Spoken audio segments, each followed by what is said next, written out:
Okay, good evening. I'm going to go ahead and call the meeting to order and get us going here. And I'd like to welcome you to the Coeur d'Alene School District Board meeting for July 1st, 2019. Would the gentlemen please remove their hats and everyone please stand for the Pledge of Allegiance. I pledge allegiance to the flag of the United States of America and to the republic for which it stands, one nation, under God, indivisible, with liberty and justice for all.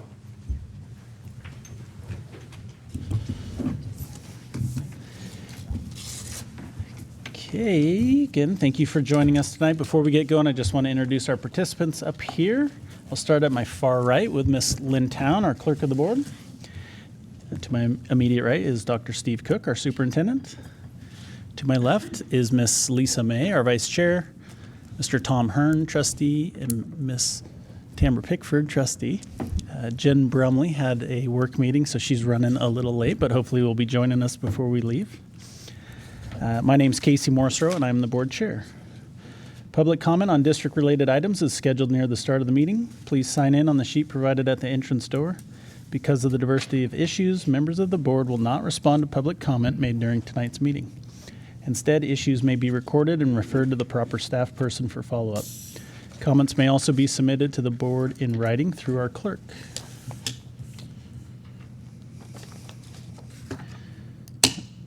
Okay, Ms. Town, no addendum tonight, correct? Okay. So is there a motion to approve tonight's agenda? So moved. Second. Okay, it's been moved and seconded. Any discussion? All in favor? All in favor? Aye. Aye. We didn't know Aye. if you wanted discussion or. Yeah. Okay. Board recognition. Ms. Pickford, you have one, I believe, tonight. There is one. I don't know if they're putting it up on the board. For a teacher of the month for June, oh, there she is Mrs. Griffiths, the music teacher from Hayden Meadows Elementary. That was a wonderful celebration. Her husband came, and I think a few grandchildren and students read a special little thing. Actually, one of Casey's daughters did. It was quite the celebration. So we thank her for all that she does, and we're grateful to have her a part of our school district. We can clap for her, audience members, the few that are out there. Thank you. She's fantastic.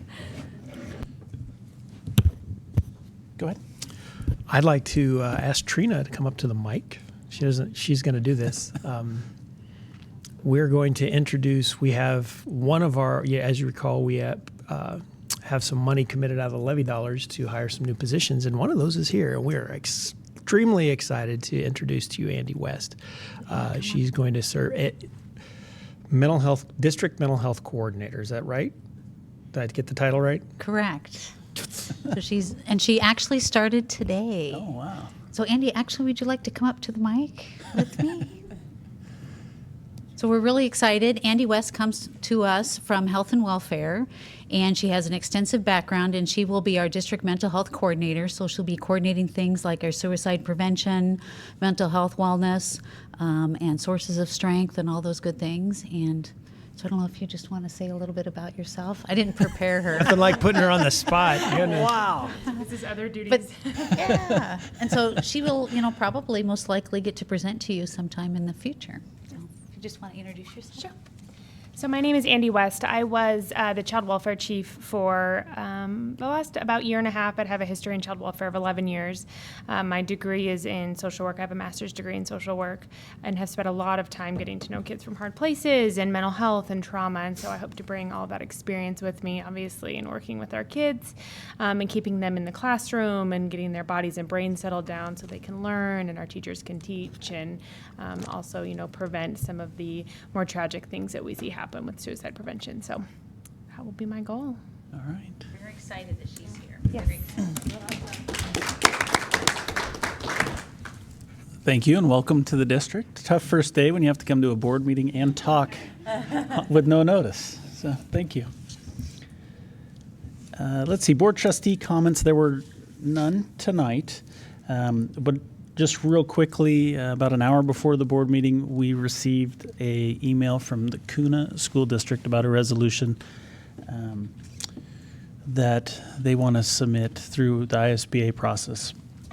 And unfortunately, we couldn't put it on our agenda tonight because it's short notice, but if there's some interest in that, I thought we could add it. We just have one more meeting this month, which is on Wednesday, so we could add it to Wednesday's agenda for a quick discussion to see. They're looking for sponsoring districts, and it has to do with changing definitions to add school buildings to an impact fee, a definition in regards to impact fees, so schools could participate in those. So is there some interest? We're not going to talk about the merits of what they're trying to do, but just do we want to talk about that on Wednesday and add that to our Yes.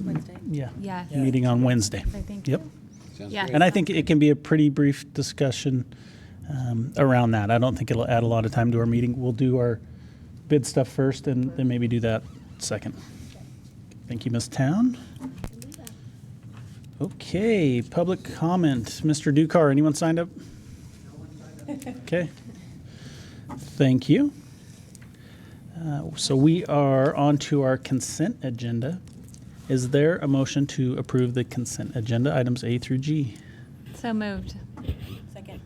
Okay, it's been moved and seconded. Any discussion? Okay, all in favor? Aye. Aye. Any opposed? I'm going to abstain. Okay, Mr. Hearn's going to abstain.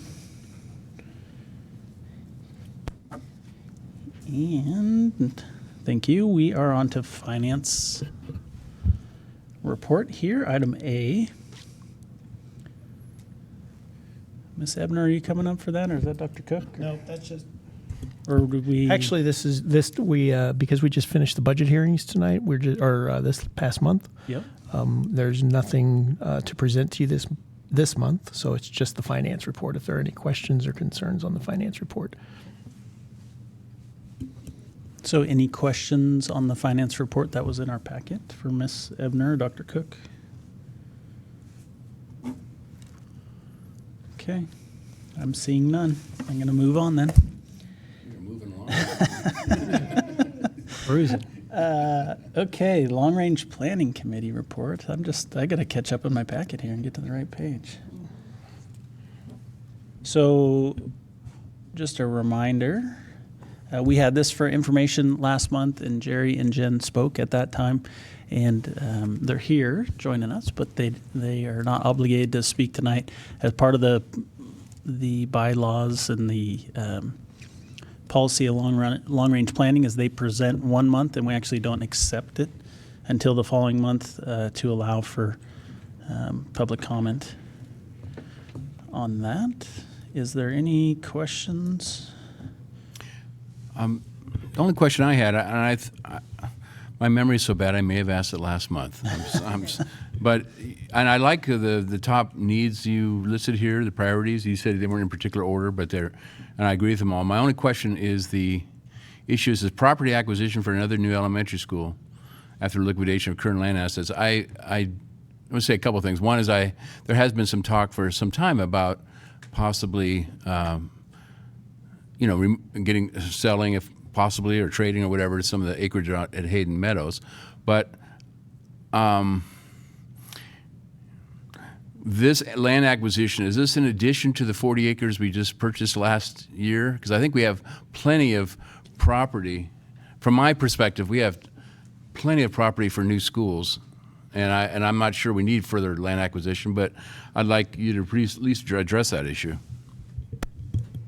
Sure. So yes, this is in addition to the 40 acres. The 40 acres are not, we are not able to develop that right now. So we recommend that you continue to look for land, possibly in the southwest corridor. Southwest corner? Corridor, mm-hmm. Like where? Well, that would be where a lot of population growth could potentially happen. So just going out there and hopefully working with the cities and finding land. You mean down by the river, that area you're talking Yes, about? mhm. Oh, okay. I had heard rumbles about that, but I wasn't sure exactly what you're talking about. Okay. The land is developable if we want to pay the cost, right? Right. The issue, the 40 acres is we could develop it if we want to pay the, right, infrastructure cost to get out there? Is that right? Can you talk about that, Dr. Cook? Yeah, I guess your statement rings true in the fact that we would have to get sewer to the location, we'd have to get water to the location, we'd have to get access, which would mean roads. And so in theory, it is doable, but that also is going to take time. So part of this is about timing, and those are pretty substantial costs. Yeah, I knew that we were kind of waiting for development out there, that some of the local developers would build in out there, and then we could use the land, and we wouldn't have to pay all the costs to run everything out there. I was aware of that. It is doable, but what you're saying is basically that, of course, that's northwest section of town. You're talking about southwest section of town. Okay, well, that's Our thought on that, though, Tom, is that something anywhere in the west would really be acceptable if it can be found, and a trade of, say, Hayden Meadows property for something in that area of town, and the possibility of looking for an aggressive realtor to work on our behalf to broker something along that line is what we have discussed. Somebody who's creative. You can't just drive down the street looking for sale signs. You have to actually go out and work it a little bit. So, not something that I would expect the district themselves to try and accomplish. I think somebody outside that is a professional in that field would be needed for that. But I think that's very doable if you found the right person. okay. Well, I appreciate the clarification, because I wasn't exactly sure where you were talking about as far as new property. We've talked about the Hutter property, but it just seems like time is so far out there that it wouldn't meet the need that we have more urgently than that. Right, and I just want to speak to that as well. So I wrote in the recommendation, which was just basically our long-range planning recommendation more formalized, but looking at an actual long-range plan, we don't know when that property will be developable, right? We don't want to wait 3 years, or maybe it'll be 4. We want to have an actual plan, so we want to be more proactive and acquire land prior to that being able to be used. Does that clarify that particular bullet point? That does to me. To me, I'm concerned about costs, of course. We're talking about that would mean going back to the voters to acquire the money to purchase more land, unless he did a trade deal with that's 10 where the acres. liquidation of assets comes in. Changes the picture a little bit. Mm-hmm.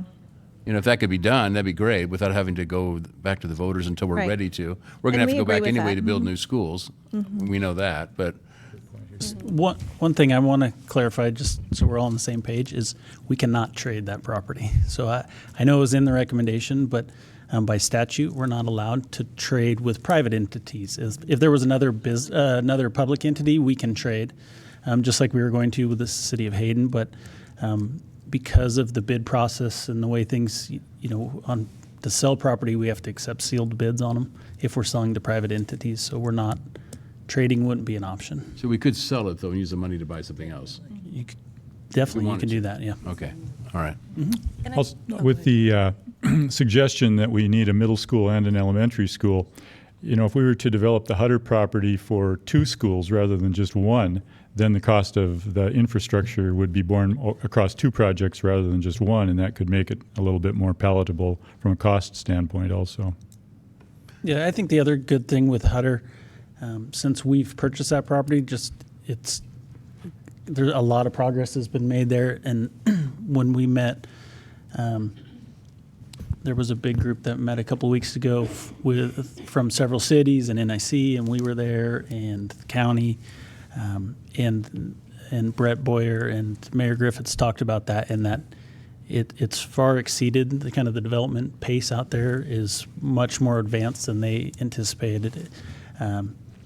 We had the 40 acres just adjacent to us that a Christian school owned and was going to build at, and then didn't because of the infrastructure costs.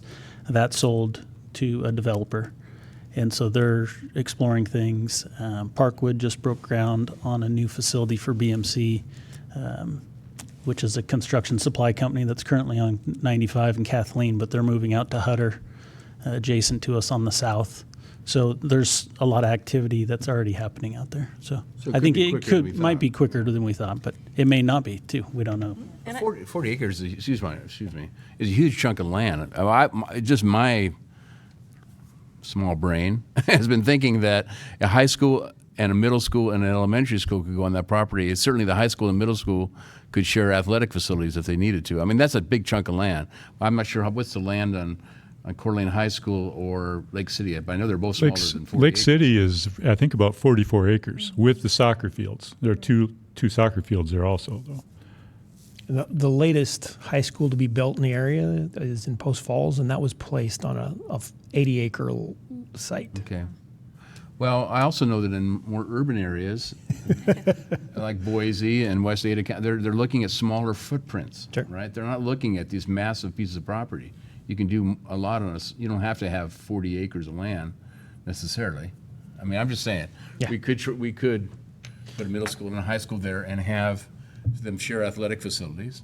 Absolutely. There are creative solutions. There are I think definitely. one piece of the puzzle that they recommended is the data analytics that we're going to talk about tonight, the RFP. Yeah. And I think the right company, depending on what the district, just to hear about, aren't we going to hear about? Oh, yeah, I think we hear about it. Yeah, we hear about it. We're not deciding about it. We're just hearing about it. I think that's going to be a big piece of the puzzle for them because it's going to provide the information that they're looking for. Where do we need the next elementary school, the second that we keep talking about? Where's the right location? And could they give recommendations on which assets would be the easiest to liquidate to allow us to purchase land for the elementary school? I think there's no doubt the Hutter property is going to be, the 40 acres will be indispensable. But there's a lot of questions to be asked, like are we really a three-town high school or are we simply a two-town high school with a larger facility? So I think this group is getting ready to dig into some big questions and really work on a facilities long-range plan. Sounds great. Yeah. to me. And we look forward to working with that company as well. I see this also as the build-out of our school district and really wanting to do it well for long-term community goals. So, anything else, Jerry? Oh, great. Thank you. My questions are answered. It's just, thank you. Yeah. Anybody else? Okay. Oh, yes, I had something. I want to thank you guys for your hard work, and I also know through our last meeting that we need long-range planning members. So Yes. if anybody's watching, it is a wonderful committee to serve on. It's our longest-standing ad hoc committee. Anybody that's interested in getting involved this year, it'll be an exciting year, 4-year term starting in August. So please spread the word, pass on the application. It's posted on our website. And I think, Jen, we're looking for 6. So as of today, we have 4 new applications, and we need I'd feel comfortable with maybe 10 more. So we need some We're more looking for some applications. venture representation, some parents, community members that could represent venture. That's one area that we know we would like to get more representation, so. And applications are due August 15th. Yes. Okay, thank you Thank you. both for being here. If there's no other questions, we do have a motion in here, and that would be to accept the Long Range Planning Committee yearly formal recommendation. Is there a motion? I'll second or whatever. Move it or second. Okay, it's been moved and seconded. Any discussion on that motion? Okay, all in favor? Aye. Aye. Motion carries, Ms. Town. Thanks, Jen and Jerry. Okay, our next item C is textbooks. We saw these last month for information, and tonight they're back for action. They were available for public viewing for the last 30 days, and there were no comments received on those. This was a book for life skills, excuse me, and AP Euro History. AP US history. Thank you. AP US History. Is there a motion to approve the text as presented? Second. Okay. It's been moved and seconded. Any discussion? I was going to say I appreciate the life skills thing. I think I mentioned that to you. I had never seen a curriculum as such for life skills, because I know you have such a diverse population of kids with disabilities in that classroom, Down syndrome to physical disabilities, whatever. And to have a curriculum was really impressive to me. So thank you for finding it and proposing it, and I support the motion. Okay. Thank you, Mr. Hearn. I believed it was moved and seconded, right? Okay. All in favor? Aye. Aye. Aye. Motion carries. Next up on our agenda is ISBA resolution, and I'm Not sure, Mr. Hearn, are you going to kick this off? Or I know you've done some work on this, and Trustee May has done some work on this. Well, I can certainly talk about this. I think I've talked over a little bit with Dr. Cook. I know I did, and then I contacted ISBA and had some discussions with them. And basically, I wrote up this resolution, and then ran it by ISBA. And it hasn't been reviewed by their executive committee. They don't meet for another month or two, but it has been reviewed by Karen and Quinn, who basically run the show down there, and they did a little bit of wording change and basically supported it. So this whole issue, this resolution is really about local control of security issues. It's not specifically about guns. It's about that we maintain local control over what happens at our schools. Now, in Idaho, the legislature has been pretty inconsistent on its local control concerns. They will sometimes support local control, unless they don't agree with it. And specifically, there have been things where they've, like for instance, minimum wage and plastic bag pollution and oil and gas exploration. Those things were all been taken out of local control. But this is a response. Basically, we want to clearly establish that if there are to be weapons on campus, that the local school district is aware of that and has some control over that. As it is now, there are some school districts in the state.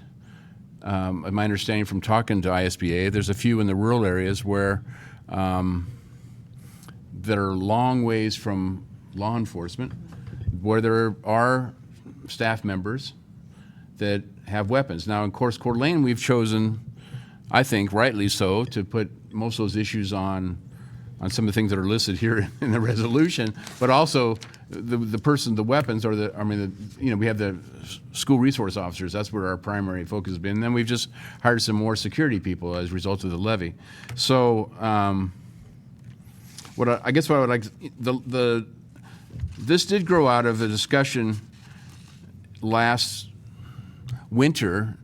The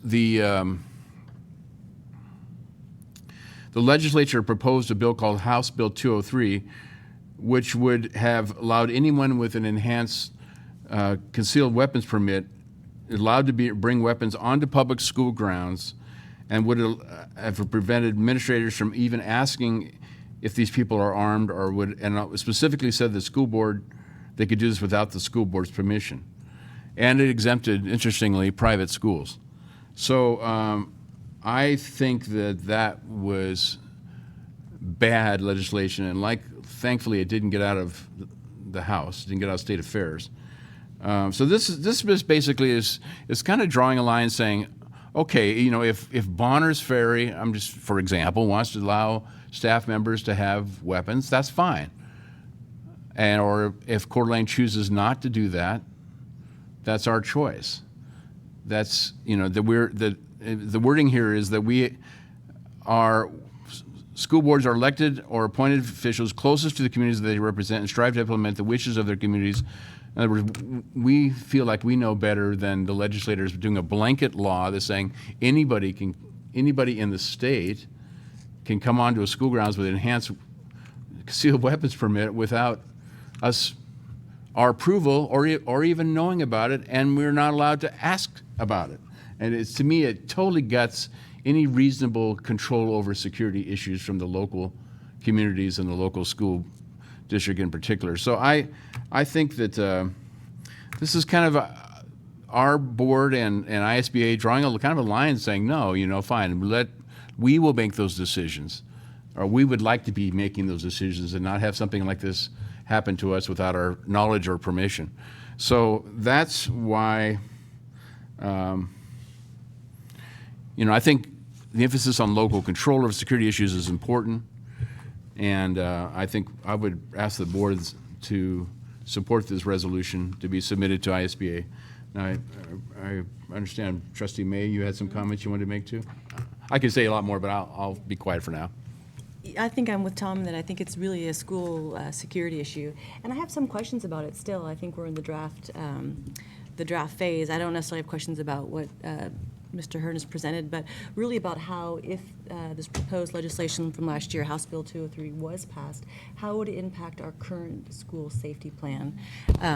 And Dr. Cook, I don't know if you would be able to comment on that for just in a broad perspective. You know, if it was to move quickly when the state legislature started next year, and it passed, and we had 18-year-olds or parent volunteers or anybody coming onto a campus with a concealed weapon, how would it change what we're currently doing? Because I know we have made many improvements, and we're continuing to work on our school safety plan. I've had many parents express lots of concern about this proposed legislation from last year, and they have concerns that they would not feel safe if their students were on campus and people weren't disclosing weapons. So a quick conversation and your thought, you know. Yeah, I think that, you know, this is a really loaded conversation to have. I think if you start with the premise of the ballot language of House Bill 203, passing as it was written by all rights, then in theory, if you can pass a conceal and carry permit, you are allowed to carry on site at one of our schools.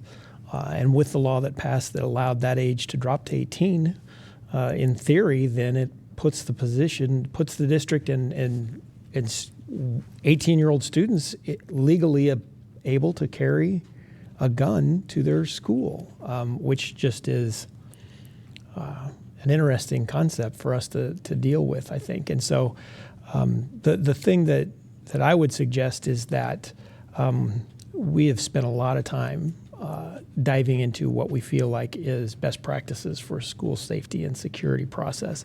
And people that have guns in our schools are trained very highly to use those, and they're trained repetitively and often. And so that's a different set of standard than just a conceal and carry. And this is not, I am not anti-gun, I'm not anti-concealed carry.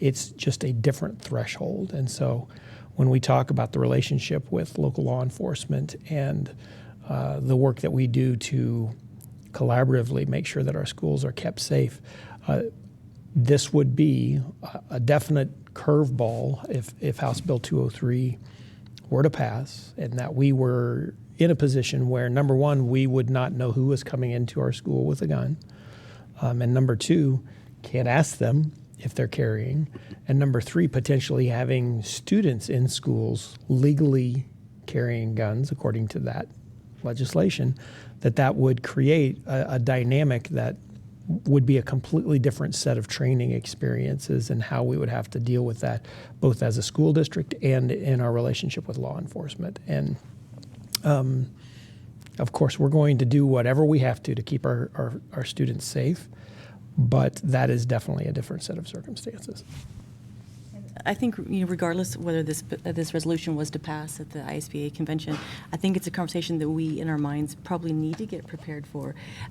Seeing how quickly that it moved last year, I would like to hear from our partners in the community, law enforcement, Coeur d'Alene Police Department. We're really lucky to have these partnerships that we've created, and how would it change their response if they had to walk into a facility where there could be 20 students armed? You know, I would be curious, you know, even if it was a town hall meeting in the fall, you know, just to start having this community conversation so we're more aware of the implications of House Bill 203, whatever it may be named next go around. I'm definitely in support in promoting a resolution that gives us some local control, because I believe this is not about gun control. This is not about taking weapons away from anybody. It's really about what our main job is, and that is to keep students safe. And if we can draft a resolution that can move forward, or at least make a statement that we view House Bill 203 as a threat to student safety, I'm fully in support. Well, a couple of things I say, or excuse me, I don't know if you were going to say something, but House Bill 203, you know, died. Something like it could very well be back. We have a couple of our local legislators who supported it, unfortunately. And Dr. Cook, you are far more diplomatic than I am. I think that kind of law would be nuts.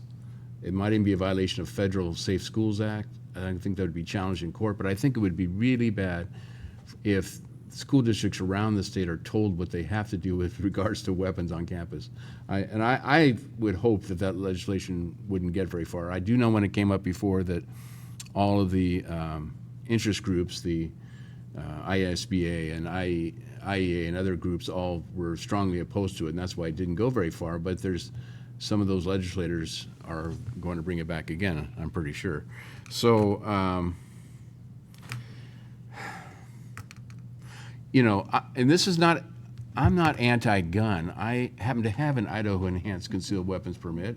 I happen to own some weapons. I don't carry them on the school board meetings or on school grounds, but I happen to have that. Now that was not a very difficult certification to get. I had to take some classes and show that I knew which end the bullet came out of, and you know, I mean, you basically had to take some classes and show you can fire the weapon, and you get an Idaho Enhanced Concealed Weapons Permit. And for anybody to be able to just come onto the school grounds because they have that permit without us even knowing about it, to me, is nuts. And I don't have a problem going on saying that publicly. So and I already have said that publicly. I don't care anybody. I think that does not make sense.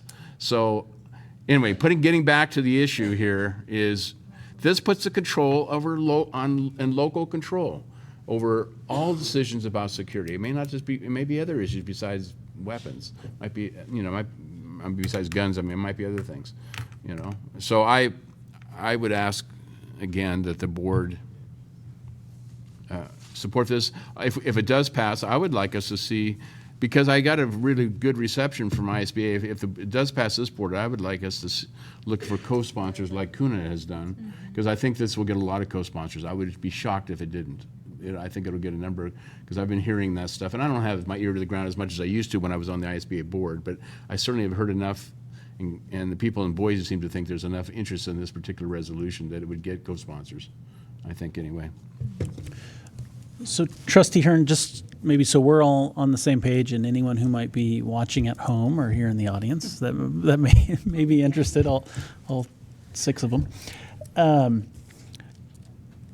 What we're proposing, or what we're considering here tonight, would be a resolution that would be presented to the ISBA. It would go to their executive board first, Right. who would take a position on it, may even recommend some changes, I think, right? Potentially They can recommend right? changes back to our board. We Right. could either agree to or not agree to those changes. And then the resolution, either in its current form or modified form, would be presented to the ISBA body as a whole at the November convention. Well, prior to that, it'd be 2 things would happen. One is the executive board would review it at their is it August meeting or September meeting? September? They would review it, right? And they would give you either thumbs up, thumbs down, or neutral. And I've seen them do that. If it's thumbs up, that helps as far as passage. But I've seen resolutions pass, like for instance the one last year on funding for all-day kindergarten, where they were neutral on, but the membership from the floor. So they'd be presented by the ISBA board. They would vote on it. Then it would go. Remember those regional meetings we have every September where people from ISBA members come up and then we discuss all the resolutions. Karen has done it a number of times. I forget who did it last year. I don't know if Quinn did it. Whoever did it last year. I mean, that's what they discuss all the resolutions, or maybe a dozen resolutions, and let all the trustees throughout the state know what the resolutions are and what the position of ISBA is on those resolutions. And then it would go to the convention floor, so in November. Okay. And then from there, if it passes, that's basically the marching orders for ISBA as far as what the membership considers as their legislative priorities. Is that right? Okay. Right. They would look for a sponsor most likely they would try to look for some legislators to sponsor legislation to incorporate wording that accomplishes the goal of local control.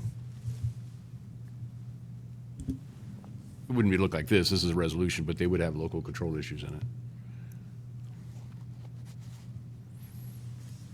Okay. Any further discussion on the resolution that was in the packet? Have we heard of any other districts in the state that are considering a resolution similar to this?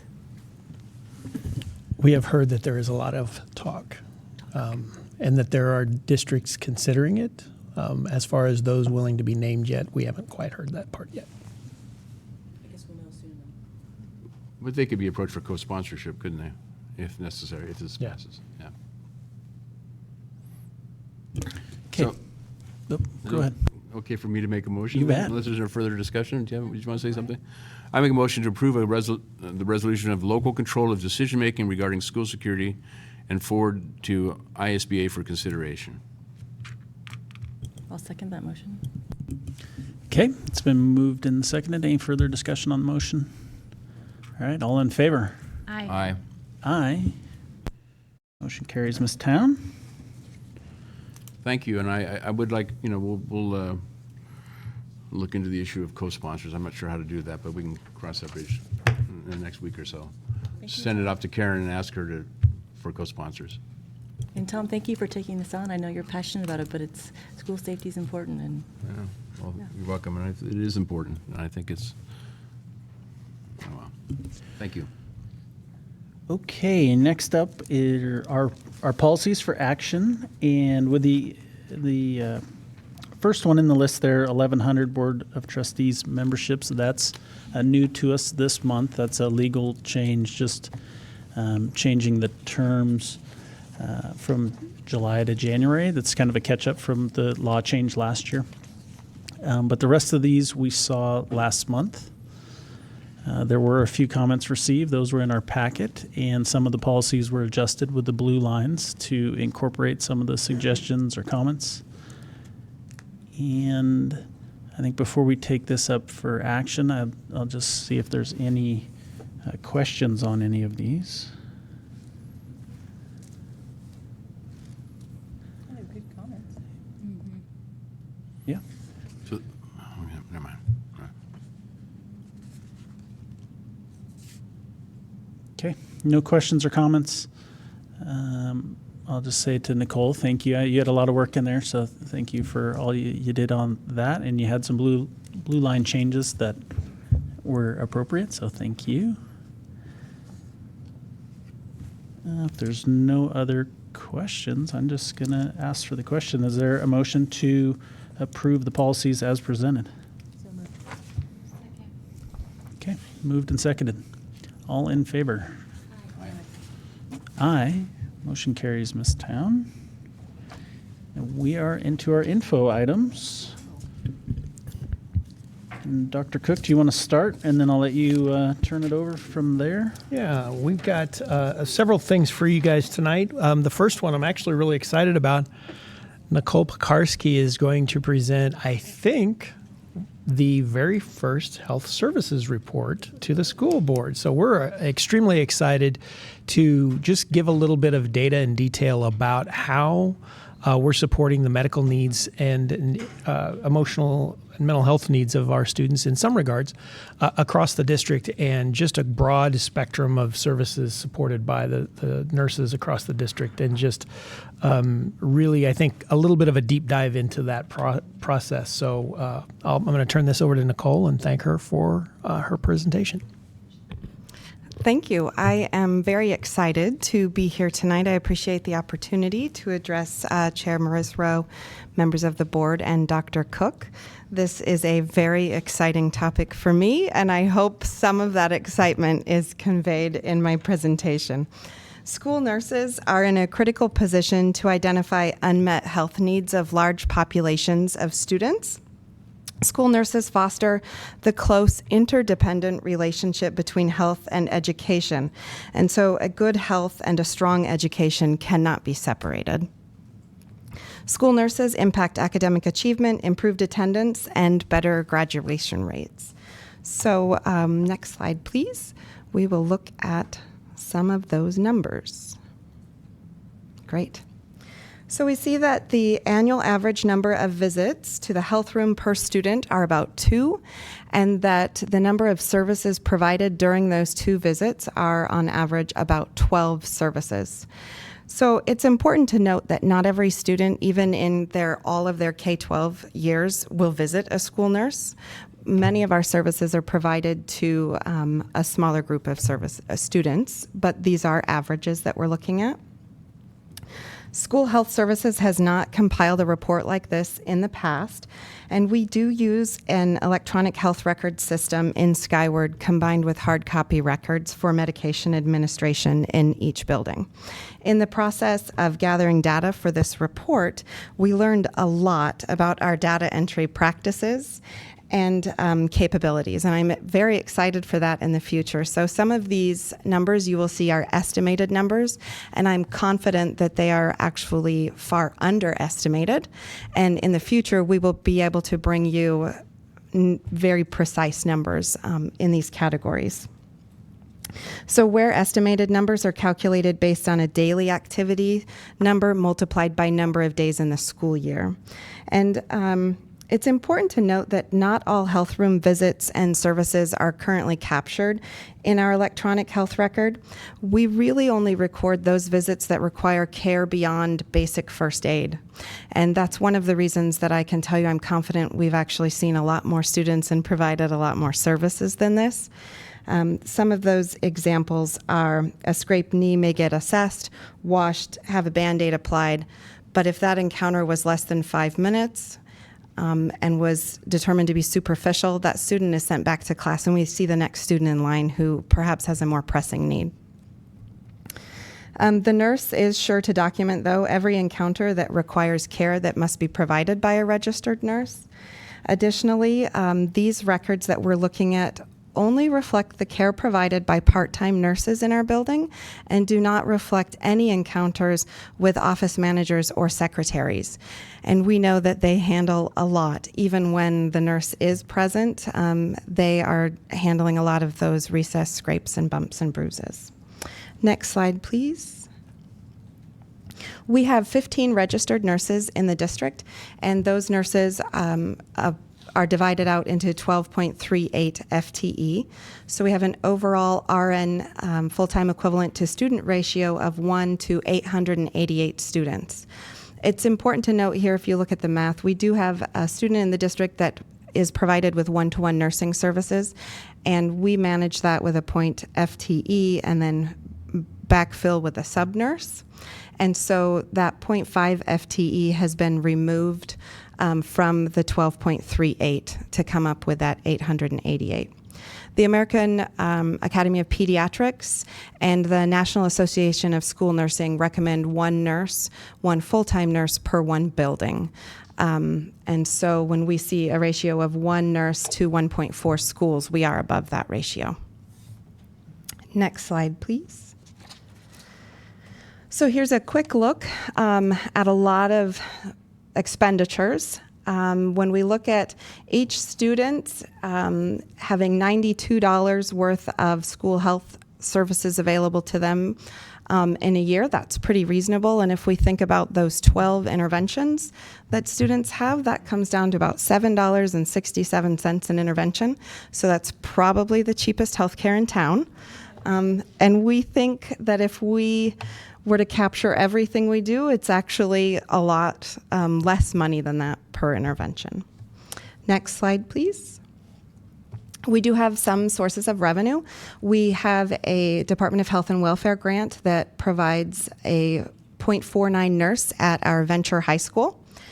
Kootenai Health Community Benefit Grant has supported school health services for a long time, and for the last 2 years has provided us with $85,000, which pays for the equivalent of one position. We did reach out to Kiwanis this year, and they helped us to purchase supplies for head lice kits that we are able to provide to families in our community. And those kits include conditioner, a comb, an informational pamphlet that we compiled, a trifold, with the help of partnership with Spokane Public Health actually allowed us to share their materials.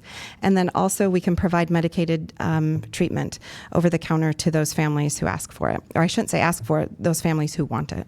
Nicole, I have a question. Is the community health grant, is that, do we have to reapply for that, or is it kind of now an in perpetuity grant? It's, we agree to it every year, but we have already planned our meetings, or at least our agendas for the following year, for next year. So we do anticipate that continuing.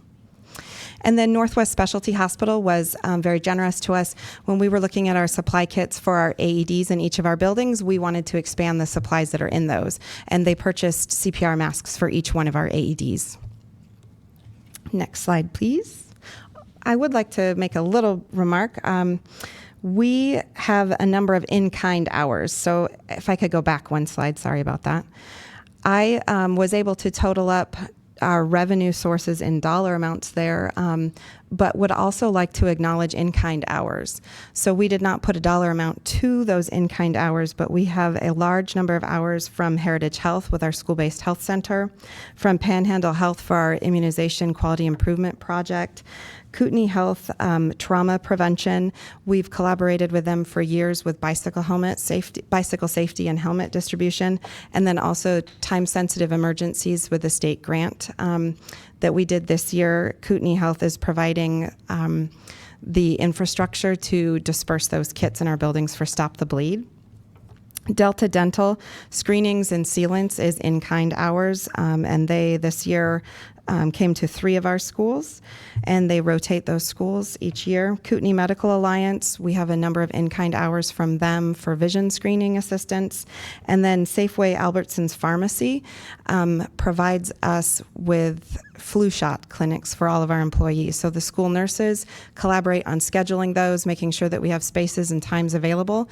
And then the pharmacy actually comes and administers flu shots on site to our staff each year. So now we'll go to the next slide.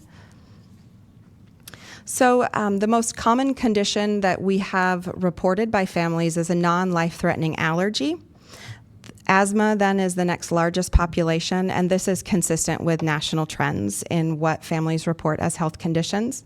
Nursing care, though, is commonly provided to students with diabetes, mental health needs, life-threatening allergies, asthma, and seizure disorders. So we have a number of children with a number of issues, but they don't always require the assistance of a registered nurse. Next slide, please.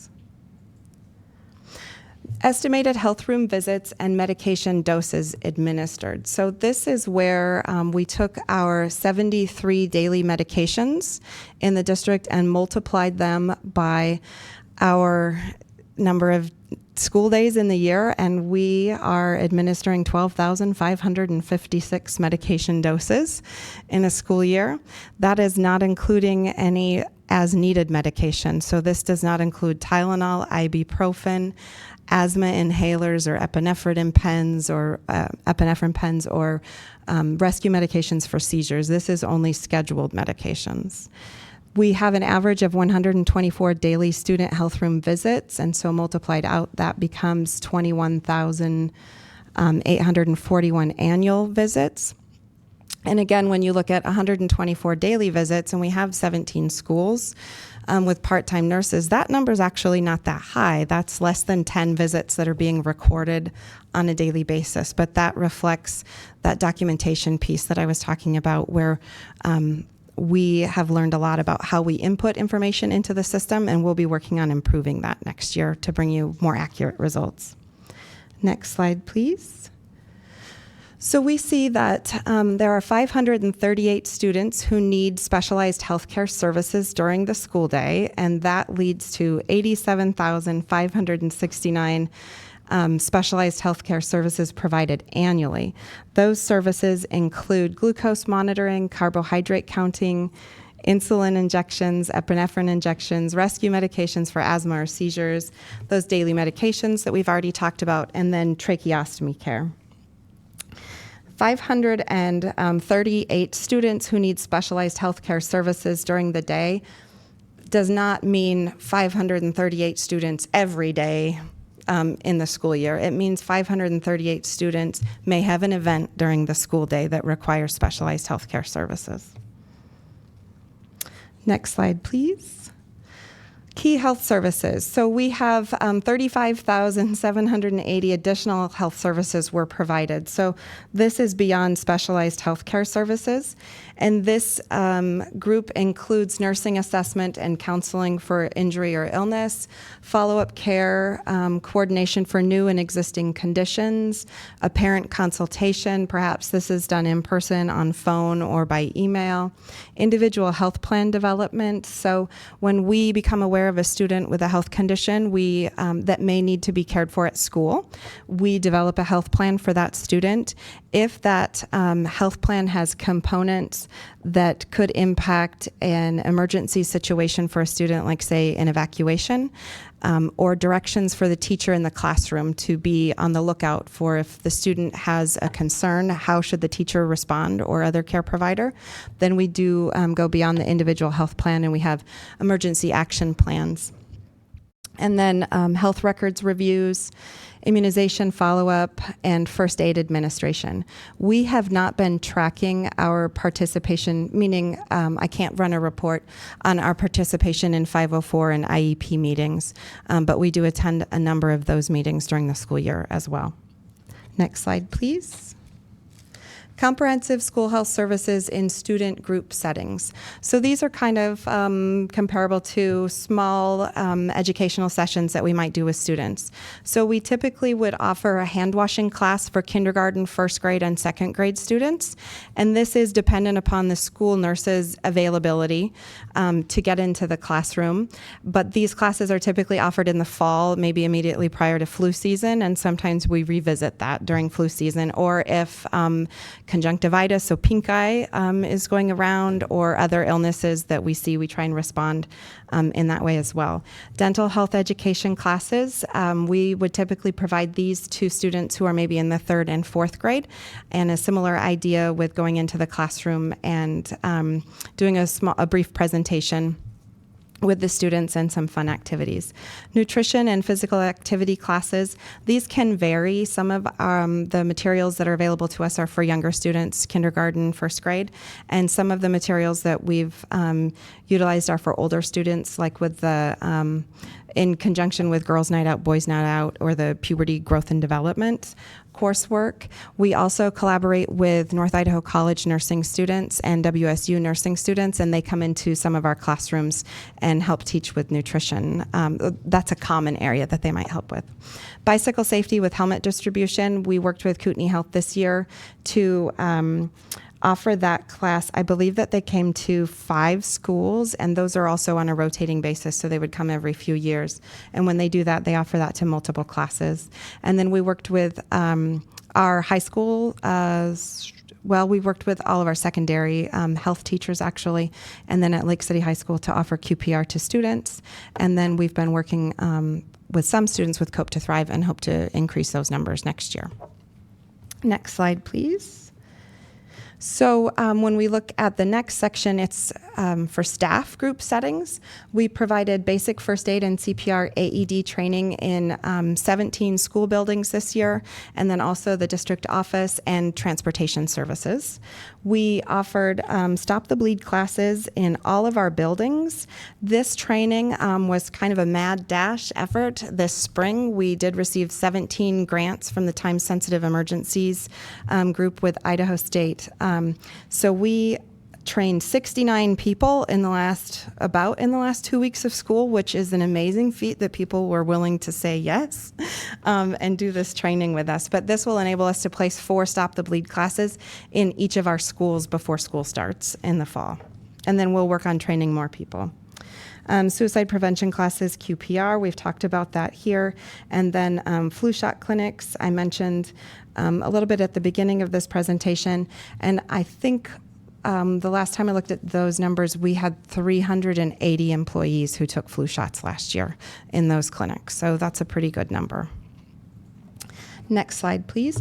Screenings and referrals. So you'll see on this section, we do have some missing information, and I included it because I wanted to begin talking about our hopes and goals for the future. So with vision, I can tell you that this is an area that I am confident our charting is spot on. We really did screen 97% of kindergarten and first grade students this year. We also assist with community vision screenings, and those are done with Child Find through Special Education Services in partnership with Head Start. So we know that 100 students were screened, and the way that we have the records for that, getting those numbers for referral after the fact is a little bit difficult. So next year we'll get those included in our process easily. And then the other category that you see there on the report, we are available to do vision screening for any child, parent, or teacher that requests it. It's a simple screening that's non-invasive. And so sometimes we'll have a teacher who's talking with a parent about a child's performance in the classroom, and they ask for the child to have their vision screened to see if maybe that's contributing to some issues. So we do that kind of an as-needed basis. Hearing has been handled in a similar way in the district, although Clixie was doing hearing screening, and she, Clixie Larson? Is that right? Okay. And her position will be changing. She's transitioning into retirement. And so we will pick up some of that hearing screening in the next year. And then that will be similar to vision screening in that all students who are being considered for IEPs and then their 3-year renewals have to have vision and hearing screening, because we always want to rule out that there isn't a problem with vision and hearing that's contributing for the students' learning. Height, weight, and BMI is potentially a very valuable screening that we have not participated in the past. And so I have included that here so that we could begin to look at what would that mean if the district did height, weight, BMI screening. It's important to note, though, that we would not want to pursue this screening if we did not have an evidence-based protocol and a tool to work with students. So if we screen a student's height, weight, and BMI, we would want to provide them with access to resources to assist them to change their BMI. So that's one of the possibilities for in the future. There's lots of programs out there where school nurses are key components in that, and actually Cope to Thrive is one of the programs that's evidence-based to show weight loss as one of the results. Healthy coping and patterns of behavior is part of that program. Dental screening, we have a partnership with Delta Dental, and they come into our school district and provide dental screening, referrals for caries, and then on-site sealants. They typically see a 55% return on permission slips. So when Delta Dental comes in, they actually make the service available to everyone in the school. And this year, we had 130 students.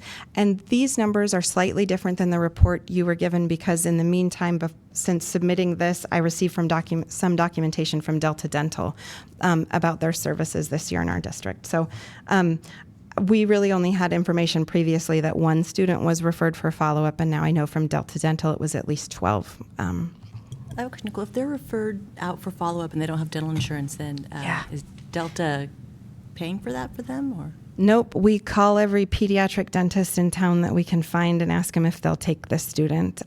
We have a number of students, a small number of students during the school year where it becomes apparent to us that this child has an emergent dental need, and we kind of just get on the phone and see who we can get to respond to us. Next slide, please. So future interest. I've mentioned our interest in a quality improvement project for documentation. I think we are going to begin that this fall when the nurses come back. We have a very positive bunch of nurses that are interested in utilizing our electronic health record to maximize its capability. And so this will not be a difficult project for us, or so I don't believe so at this time. We'd like to increase the number of comprehensive school services offered. So what you've seen in the report today, I'd like to bring to you next year even more numbers of the services that we're providing. We're going to continue to work on increasing our immunization follow-up. We found that the number of students we had in our non-compliant category for our state reporting is actually, we just didn't have the right records. And the majority of those students were immunized, perhaps not fully immunized, but in communication with families, they've been very responsive, and we've had a good return on those. And then we are interested in forming an interdisciplinary interagency health council. So what this would mean, I've used the American Academy of Pediatrics health assessment tool for schools to evaluate our comprehensive health services. And our department will be working on this in the future to determine where we would like to head with, what we're doing a good job with now, and where we can improve some of our services in the future. But this American Academy of Pediatrics kind of guidebook for health services, school health services, includes an idea of forming a community group to discuss school health issues. So on this health council might be school health services, Panhandle Health, Kootenai Health, pediatricians in town, and we would discuss and have some input then received on our policies and procedures and how we handle our comprehensive school health services in the district. So that sounds like a great idea. And I know from participating in similar councils in the area with, say, Early Head Start has a similar idea. What that often leads to, though, is an overall wellness conversation that includes school nutrition services, health curriculum, and PE. And while the purpose of this council would not be to necessarily influence those areas, I think it would be nice to have representation from those areas so that if the conversation does head that way, we would be able to point some people in the right direction as far as what the current information is. And that is the end of my report. Go ahead. You have something. I would like to say, first of all, I really appreciate this report. In the years I've been on this board, I've never seen a report like this. And I found it fascinating to read. It was just really interesting, amazing how many things you do and how much you're involved with the kids. I just had a few questions. I was looking at some of the type of health conditions, allergies, life-threatening. There are 167 conditions reported. So I assume you're identifying kids and then you have a protocol in place for their allergy, or how does that work? Mm-hmm. So we rely on the information that parents and families share with us. As you might imagine, that's all we can start with when it comes to our attention that a child has a concern. So we gather that information through the electronic registration process, and then we reach out to those families to clarify any information. Particularly if it's a food allergy, we want to know what the food allergy is, when were they exposed, when did this occur, and what is their reaction, so that we can build that into a health plan. And then definitely with food allergies, we need multiple people in the building to know that this child has an potentially emergent health need. Like a peanut allergy or Correct. something like And that. then part of our basic first aid training that we do in every building is to train every staff member how to use an EpiPen. So every staff member is taught how to use an EpiPen, and then those staff members who are responsible for that child during the day are all informed of that child's specific need, and they receive a plan that tells them how to proceed, or what to look out for, and then also how to proceed. Thank you. I have a couple more questions, and then I was looking at the health room visits, medication doses administered, the glucose monitoring, obviously, and the insulin administration. That's for kids with childhood diabetes, right? I was amazed by how many you have there. You have, you had 29,000 glucose monitorings you've done last year? Were pretty surprised by these numbers as well. We kind of just do our daily business and don't add it up for the school year, but really looking at the impact. So the average student, we might assist them with glucose monitoring 2 to 4 times a day, carb counting 2 to potentially 4 times a day if there's a classroom party or an additional snack. We don't do those services for every student. It depends on a child's age at diagnosis and then also their cognitive abilities. So a kindergartner is not going to be able to cognitively do the math for carb counting and insulin ratios, and then on top of that, maybe their hands aren't even big enough to handle the equipment. But a 12th grader may be able to do all of that independently. And then in between there, we have, say, a 6th grader who, if they were diagnosed at a young age, may be totally independent and only check in with the nurse at the beginning of the year to say, I'm here. Do you have extra snacks for me if I need them? But then we have the whole range of students in between that were just diagnosed last week or last year. And while the student may be 15 years old or 14 years old and they can do the math, this is an entirely new health threat for them. And so we walk students through, and they're at all different levels. And that number is increasing in our district as well, the number of students with type 1 diabetes, as well as across the nation. So we see that as an increasing health need. And then life-threatening allergies, particularly food allergies, is on the rise across the nation as well. I would imagine some of those kids, type 1 diabetes, are pretty fragile, too. Some of them are very labile, Right, yeah. where we think we've got the numbers all right. And Things going south would be pretty quick on some of those kids. That's I'm glad you're there. 'cause And that some of scares them me are sometimes. unaware of a low, and their blood sugar is very low, and they can't tell. They can't tell. They just kind of get. Yeah, but especially the younger kids. The carb counting sounds like something I need, but that's for kids. That's for kids with diabetes problems and stuff like that, right? Okay. And one more question. And then I'll step. The thing about the Trail Creek thing I find interesting is that so your nurse goes up to Trail Creek and I imagine it sounds like it's more than just cuts and bruises they get up there, but. So we found that interesting as well. Prior to 2017, the nurse did not attend Trail Creek.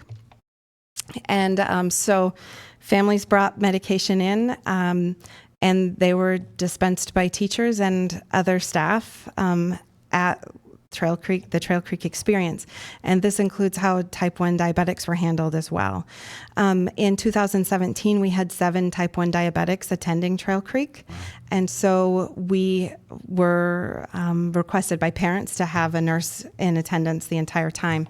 And so with a nurse there, we said, well, then we'll go ahead and do the medications. And we had not been part of that field trip experience in the past, and we're not aware of all of the medications that were given. So that was eye-opening for us to see that, and we will be part of that experience in the future. Well, thank you. It was a very interesting report. Another complicating factor with the diabetic students, the technology that they typically utilize to monitor their blood sugars, the cell phone service out there is terrible. And so many parents who are feeling fairly comfortable with their child's independence with type 1 diabetes are not able to get any numbers while the student is on a field trip. And so that's, scary for a lot of parents.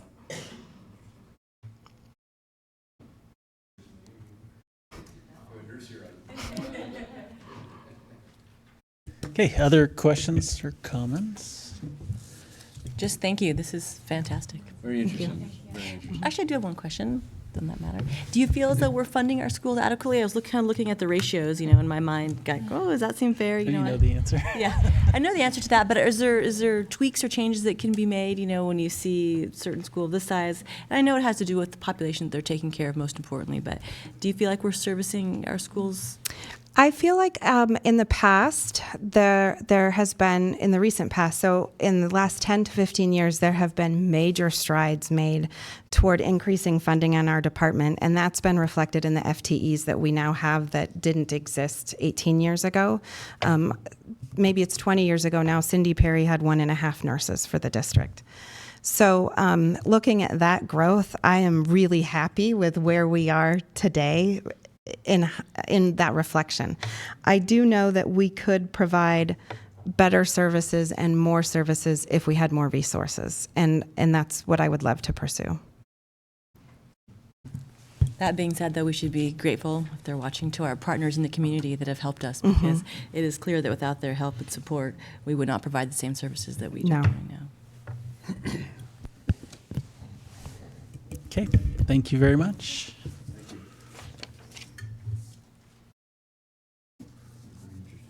Okay, next up, Dr. Cook, are you starting here? Or? Yeah, so item G is we're going to circle back to integrated math and bring that back up. I think we took a month off of talking about that. Now that the year's over, we have some things that we can share, talk about where we're going to work in the future, and giving you probably a little early, but still nonetheless very important look at some feedback we've gotten from CMSI. They've been in contact with us and have given us some initial feedback, but have also said, don't jump the gun, we got more work to do. And so we're excited to continue to work with them to just work on vetting out some of that information and having what I would feel like is the highest quality curriculum eventually that we can get, period. So I'm going to ask Dr. Trina Cottle to update you on that, and we'll entertain questions also. Okay, good evening, Superintendent Cook, Board Chair Morrisroe, and trustees. A couple components to our integrated math end of the year update. We finished the year with 2 retreats with Integrated Math 2. During those retreats in May, they were able to finish the preliminary curriculum documents, and you saw some of those in the June board meeting. They completed course pacing guides, common checkpoint assessments, and a draft end-of-course assessment. The teachers also received their textbook and curriculum materials prior to leaving. We did forward these materials along with Math 1 to the Curriculum Management Solutions Incorporated for an audit. They are auditing our Math 1, Math 2, and Honors Math curriculum documents, assessments, and resources, and they're also looking at the textbook.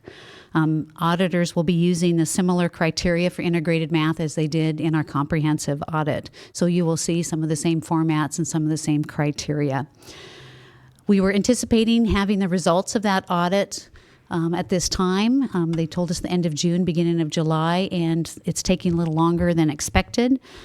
However, I was able to visit with Brian Ellis, who's the lead auditor for the math portion, on the 19th. And then I tried to call him on Friday, and he sent me an email today. On the 19th, he did give me some preliminary information because they knew we were going to try to do some curriculum work this summer. He said we should anticipate recommendations in the area of core curriculum, assessments, which will include recommendations for end-of-course assessment, our resources, and then interventions and extensions. And an extension would be like the Honors Math 2 course, and then the interventions would be our Boost Math courses. Initial feedback shared during our phone conversation, one thing he told us we really need to look at first is our learning targets. Some of our learning targets are general, and because they're too general, it may be ambiguous, and teachers, may not really understand what they mean. So we need to go back with our learning targets and make sure that they're truly aligning with Idaho core standards. So that's really our first step. We did get some positive feedback about our checkpoint assessments, that they were lined up with the learning targets, but of course as we go through and revise those learning targets, we'll have to revise the common checkpoint assessments.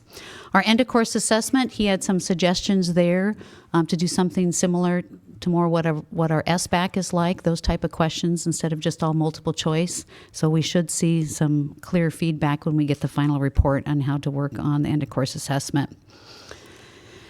He did say that we should, again, anticipate that the integrated mathematics curriculum documents will reflect similar findings as our other documents.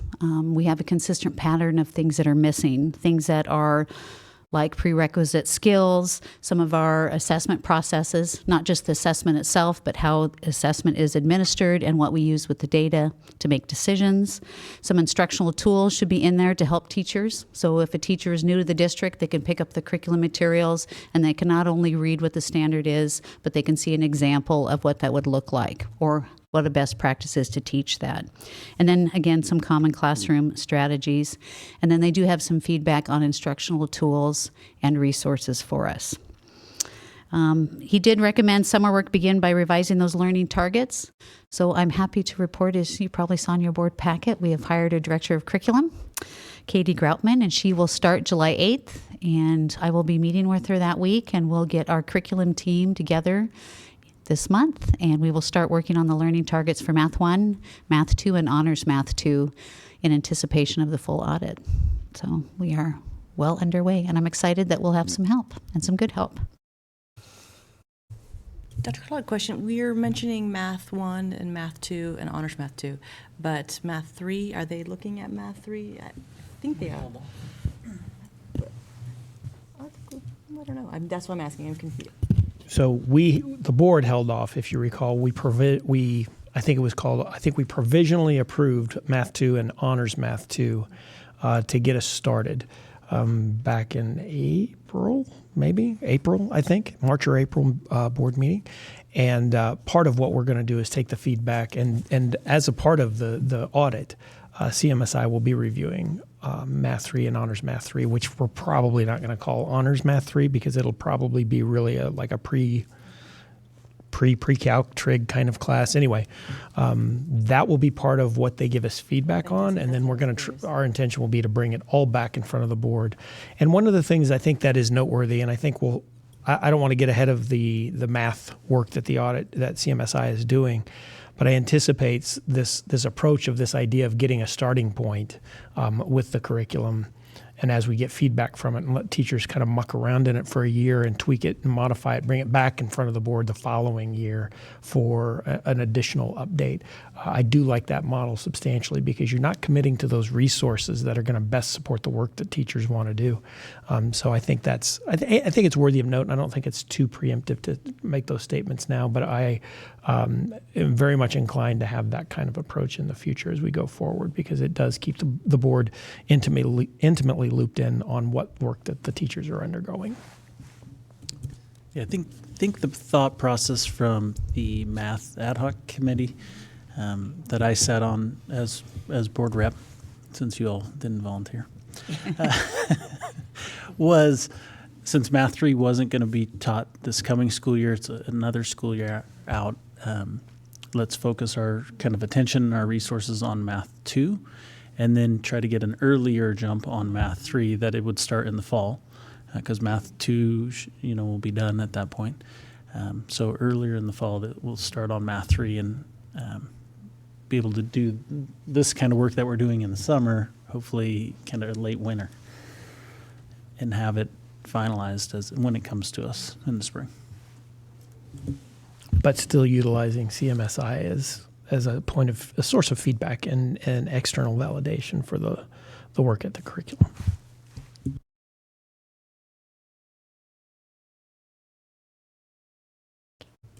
Dr. Cook, I know this is maybe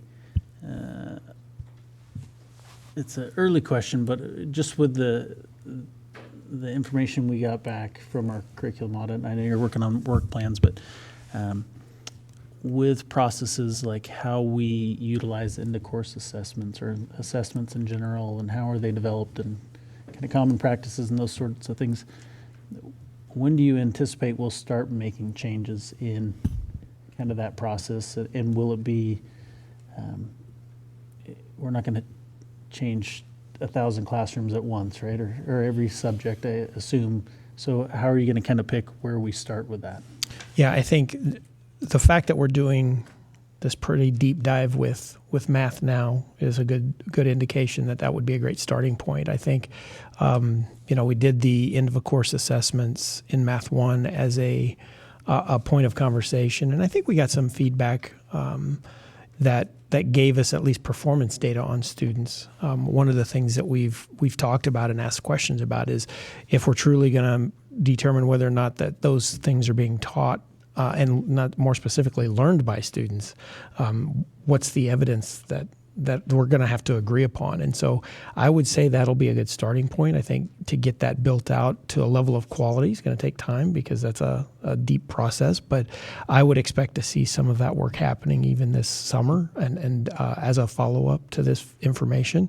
But it'll be an ongoing iterative kind of improvement process. So look for that in math. And then as we start the new curriculum director and build out our curricular management plan and our assessment plan, which those two things will run parallel, you'll see that become more and more aligned over time. And that's one of the reasons that I think it was important that Kay, the lead auditor, suggested give this time. The first time we do it will be the best time we've ever done it, but it'll get better over time every time we modify that information. So our goal would be to have something better in place next fall for that very first semester assessment, that final midterm, whatever you want to call that, and but using it as a form of data for teachers to, number one, modify what are we doing well, what is a limitation of the curriculum, and what is the limitation of the teaching. Maybe we need to change. Maybe the curriculum is fine, but we need to try a different instructional approach.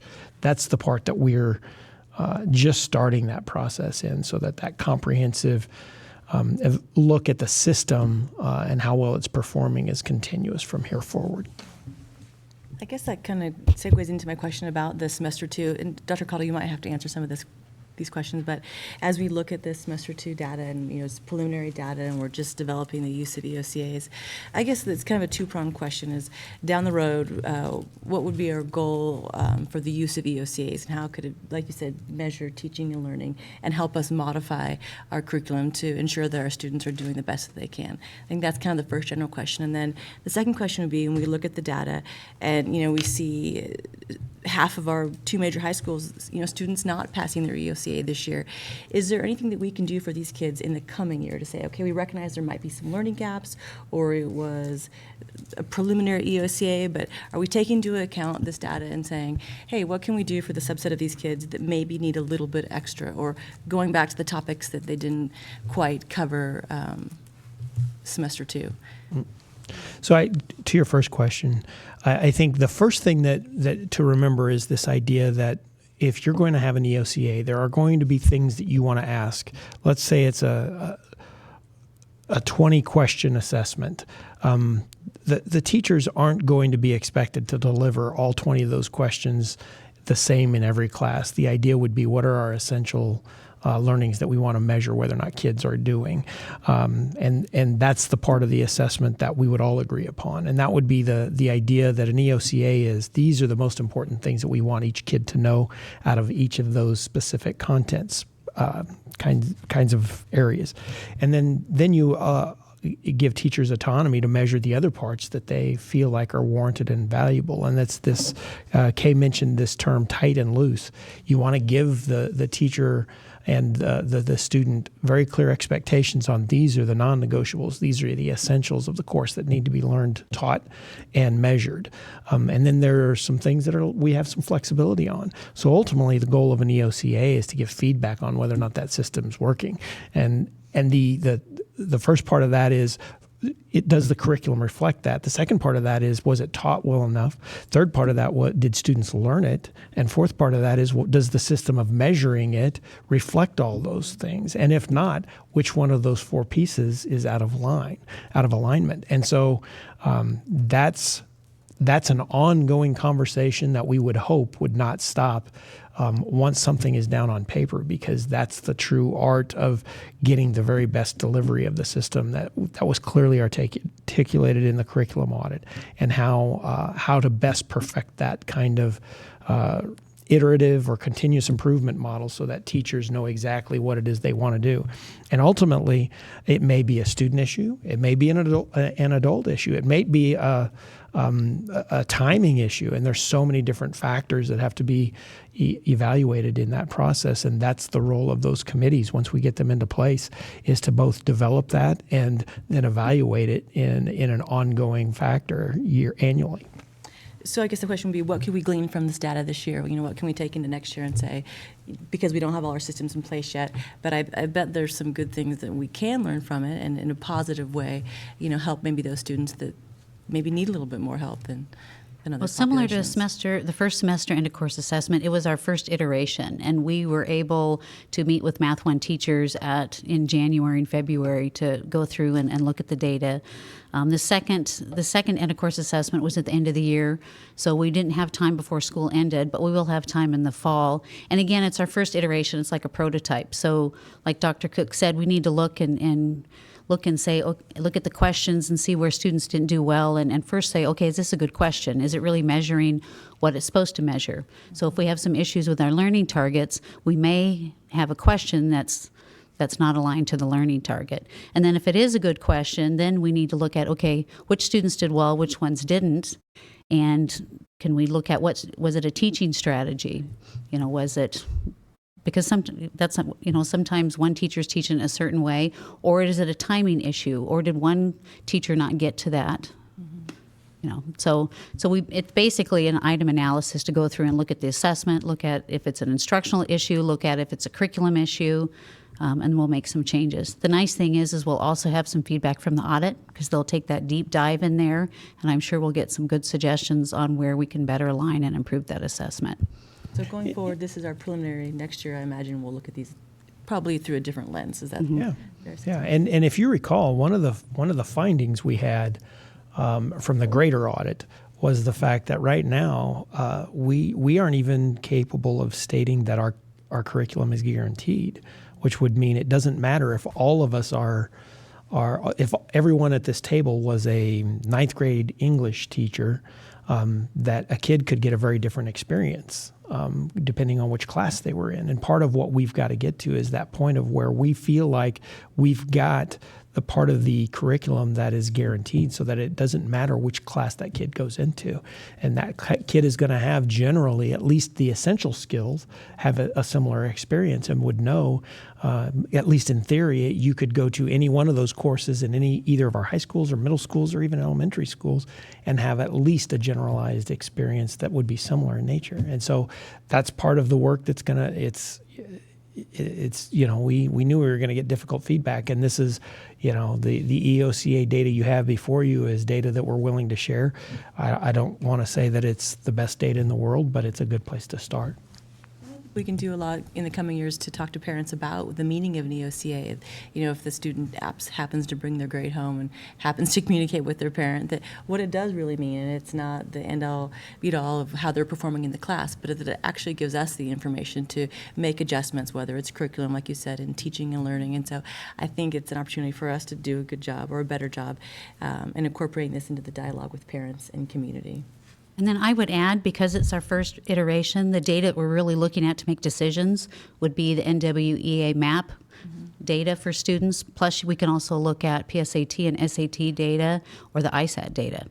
So the nice thing is that we do have other data sources to look at that we can use, that we know are vetted and good sources of data to make decisions until we can get our end of course assessments up to par. And so the auditors will give us some advice on how to create the best possible EOCA for your district based on your state standards and kind of guide you in that. Because it seems like a daunting task, like you said, to be able to create all these tools that are valuable and provide you the information that you need. Yes, yeah, they'll give us that feedback. It'll be ongoing. We will, one of the things that's been, I think, very important to us this year is the use of external validation points to help us maintain the course, and I think that's something we're going to want to continue. It's the purposes that are served by ISAT, by NWEA types assessments.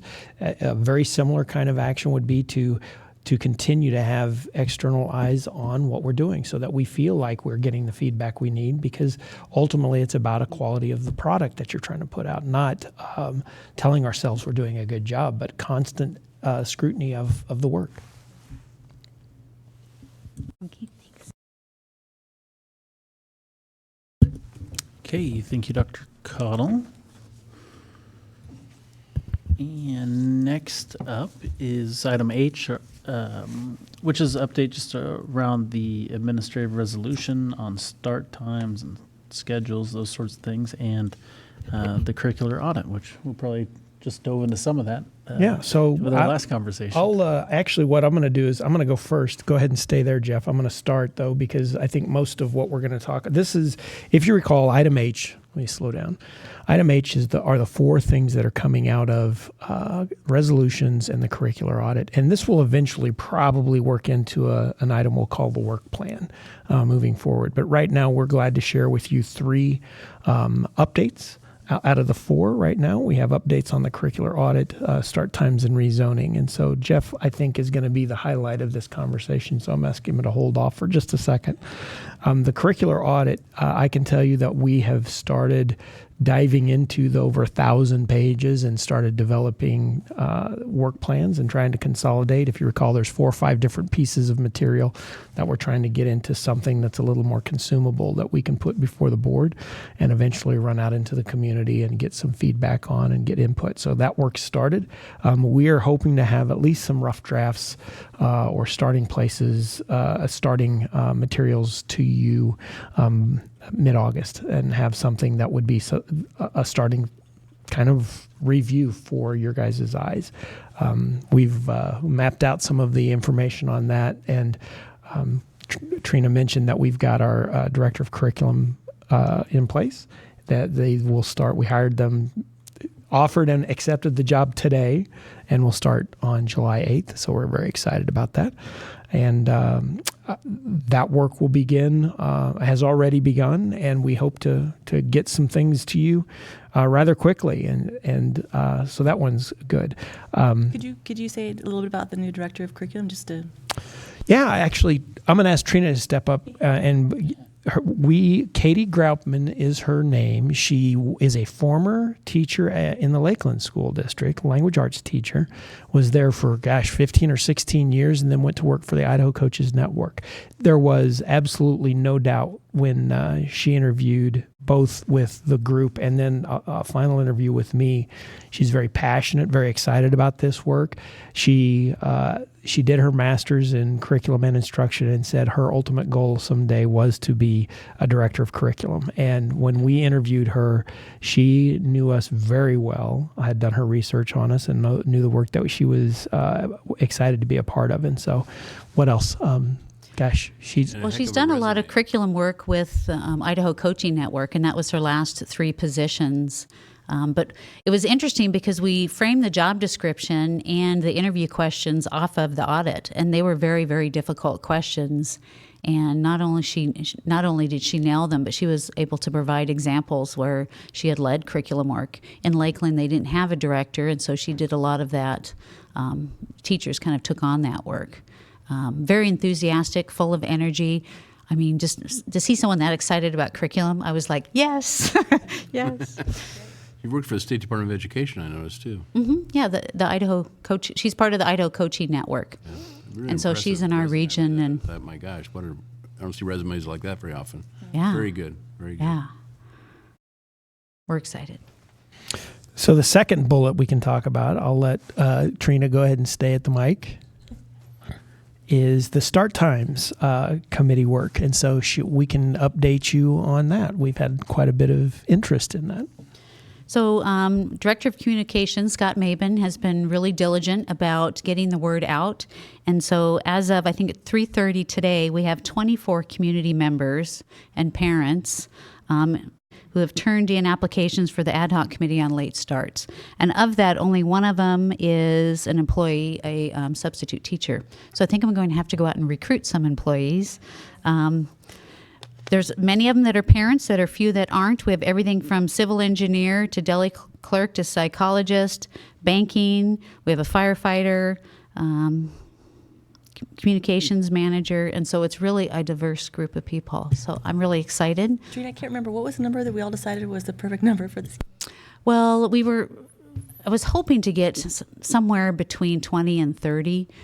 And the reason is one, we want to make sure that we really do have a good cross-section and diversity. But I think because of the scope of the work is going to require a lot of research and a lot of outreach to other groups. I can anticipate us doing focus groups and things like that we would probably need some subcommittees. And so I wanted enough folks that we could have some subcommittees, and this would be the steering committee, and they could go out and do some of the work, and we can maximize our short timeline. But I'm excited.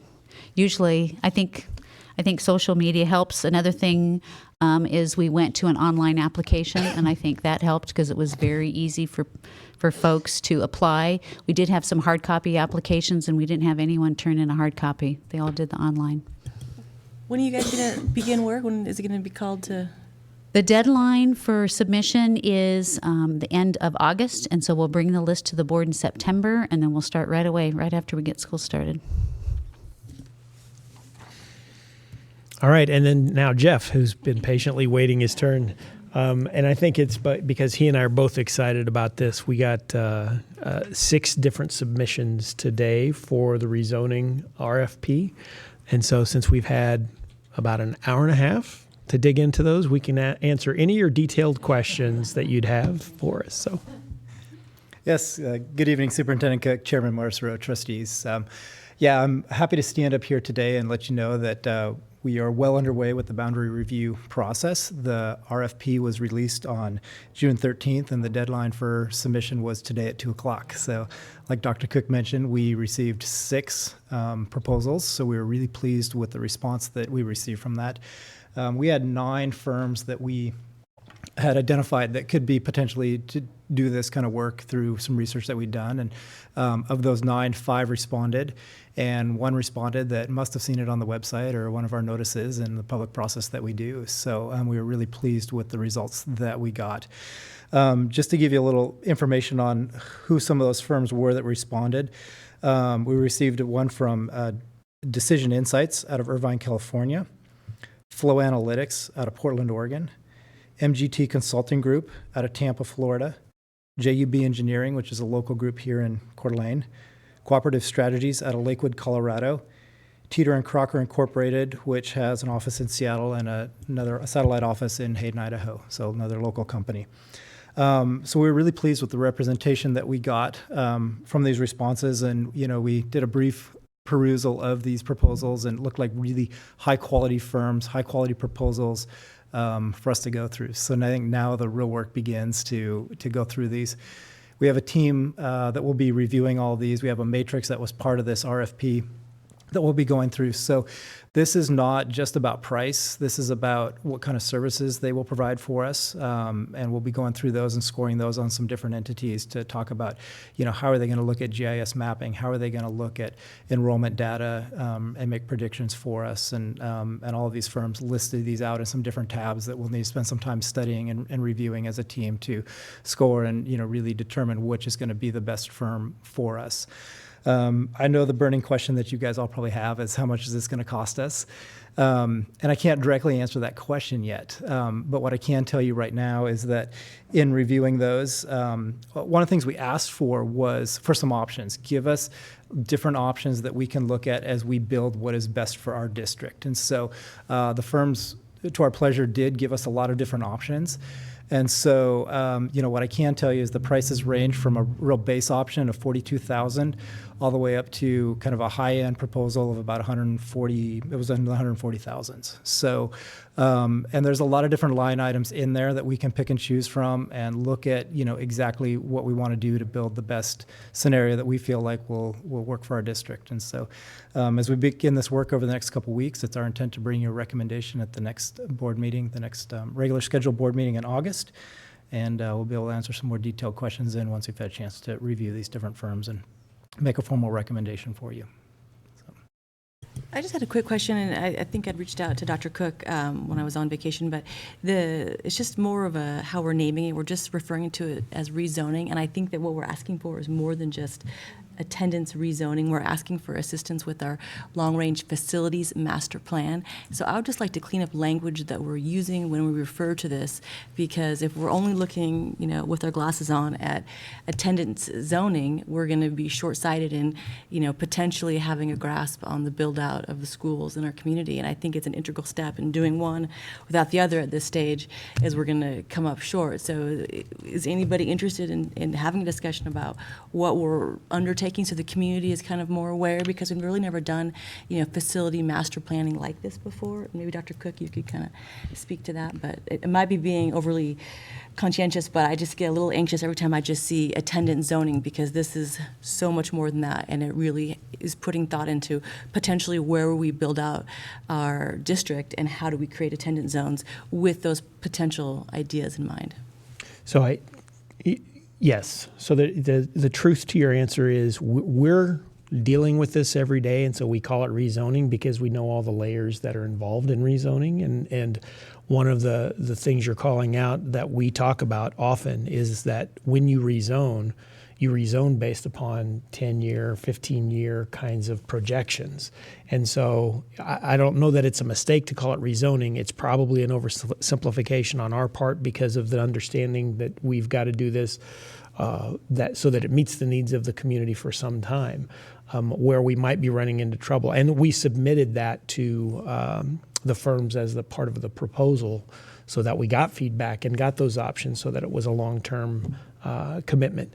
The question is whether or not we need to start communicating it differently with our community, or are we creating a perception that we're only talking about something that might be misconstrued as like an attendance committee saying these people are now going to go to the XYZ school rather than the other school. And so that feedback is useful and valid for us. And I think we're fine with hearing that. And I think maybe what we need to be more mindful of is how we, maybe even we need to title it differently when we do the updates so that it's understood that we're talking about not just facility planning, but long-range planning and how we're going to essentially set the district up geographically and long-term for success. Yeah, because I think it parlays even into the next conversation about a bond election. And when we complete a facilities master plan, we're setting the stage for future potential asks of the community. And so this is much larger than creating attendance zones, which is already large in itself.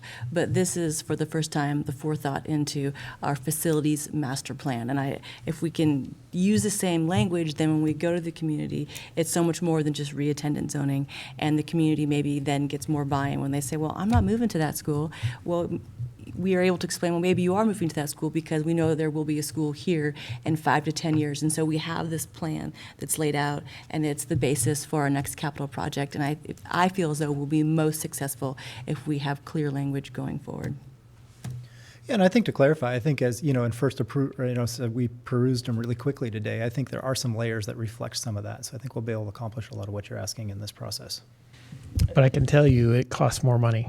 When you do things where you're doing long-term facilities planning, you're actually using a completely different set of software and doing some using GIS data systems that help you start to see where people are moving into in your community. And so when we submitted this, we actually asked that to be called out in separate as a part of the proposal so that you can start to say, okay, your base model, if you want to get us a firm to do the rezoning and then rezoning plus, or if you wanted to have, if you bring in a focus group or if you bring in multiple focus groups, like each one of those layers costs an additional amount. And so we've had an hour and a half with the proposals, but I can tell you that at the base model, every one of the firms had here's the base of what we can do, and then here's the additionals, and here's the extras or the add-ons. So each time you layer that up, it costs more.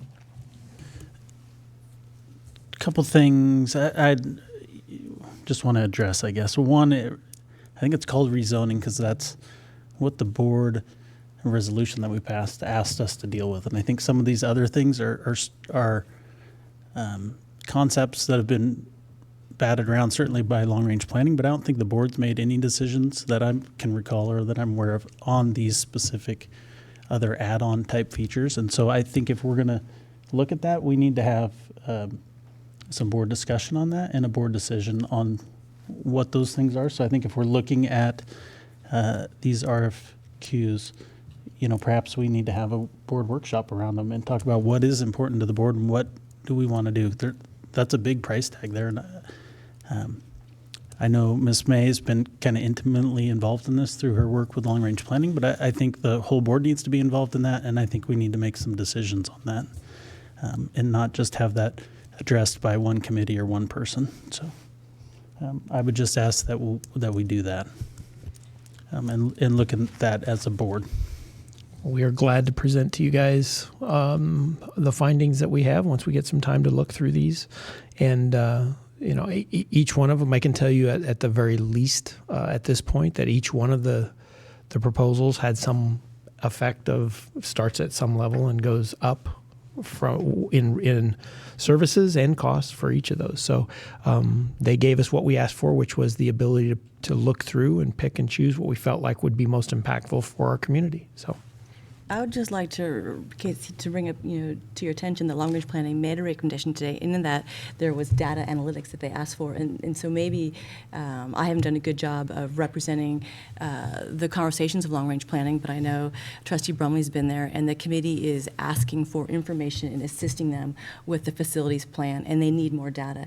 And I think they would say that they would be anxious to go about attendance zoning without more data on facilities and where do we place facilities we had a terribly difficult time making a decision on where to put an elementary school. We spent a lot of time at it, and that's work that these companies can come in and do and take the passion and take a singular person's belief out of it, and they can present to a board and to a community based on the data and the systems that they use. This is where we recommend for the benefit of your community and growth where you should be looking to place schools. And so if we need to have that conversation, I think we need to have it sooner rather than later, because they're looking at forming a committee that's going to evaluate these RFPs. And I guess I thought that was part of the conversation all along, that we were going to work with data to drive decisions. And this to me is just an integral piece of attendance zoning. And if we do one without the other, we're going to be coming back and asking for this data in a year or two, and then asking families to relocate again.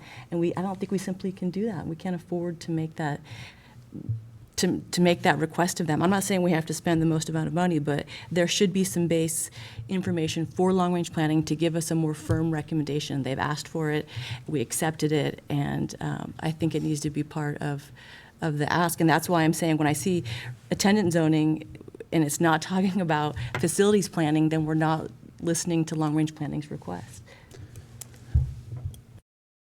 I hear what you're saying. I have some confusion with what long-range planning said, because I don't remember us tasking them with attendance zoning, and I think we specifically said we were not going to do that. So I am a little confused on their involvement with rezoning in that specific request they had in there. But I'm not saying any of that's a bad idea. I'm saying let's make that decision as a board. Because if I'm being honest, I feel a little bit you're driving that conversation, and we must do that. We have to do that. And Dr. Cook is doing those things, but that's off your request. And I think we need to make that request as a board. And so that's all I'm asking, is that we talk about it. And I understand you're more intimately involved, and I'm acknowledging that because of your role in long-range planning. I want to be there. A $140,000 price tag is a lot of money, and I'm going to have to feel comfortable voting to support that. And I'm not there because I don't know the intricacies of what they can do and what the purpose of it is. And I'm just asking that we have that conversation so we're there together. Yeah, I think to clarify, I'm not sure your confusion about, I don't think long-range planning is asking to be involved in attendance zoning. I think that it was suggested because there are only current standing ad hoc committee that they could assist whatever company's chosen through this RFP process to work with the community on attendance zoning, but I don't think have any intentions of being involved intimately with any attendance zoning.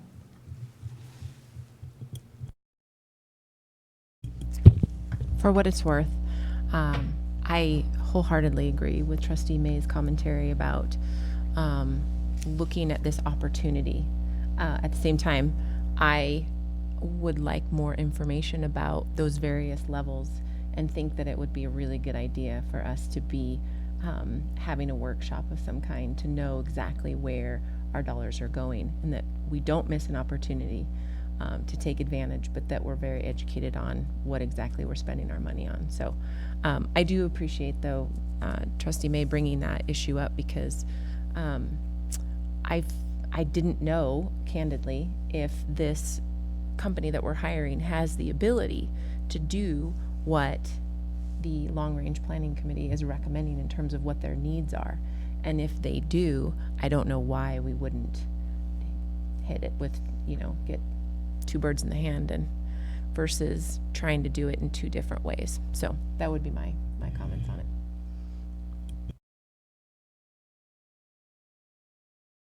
it. Okay, perfect. So we can get that scheduled just to kind of bring us up on this before it comes to action. Or that we do it that day. Maybe have the discussion around that. But. We'll see if we can get something scheduled for later in this month. And if we can't, then at the very least, we can do something in August, right, before we would vote on this. Okay. I think we would appreciate, this, at least one component of this has to be ready to go on the 20th, and that was, for September of 2020. And so one of the things that we built into the request was that that the selected firm would knowingly go into this work, knowing that we at least, at the very least, have to have the elementary boundaries resolved by September of 2020. All this work doesn't necessarily have to all happen by then, because there are layers to this depending on what we choose. But I can assure you that we would collectively, the staff would be happy about having as much time as possible to work with whichever firm is chosen, to set that firm up for success and to give them time to do work in the community and build consensus and give us really great data that we can then share and use.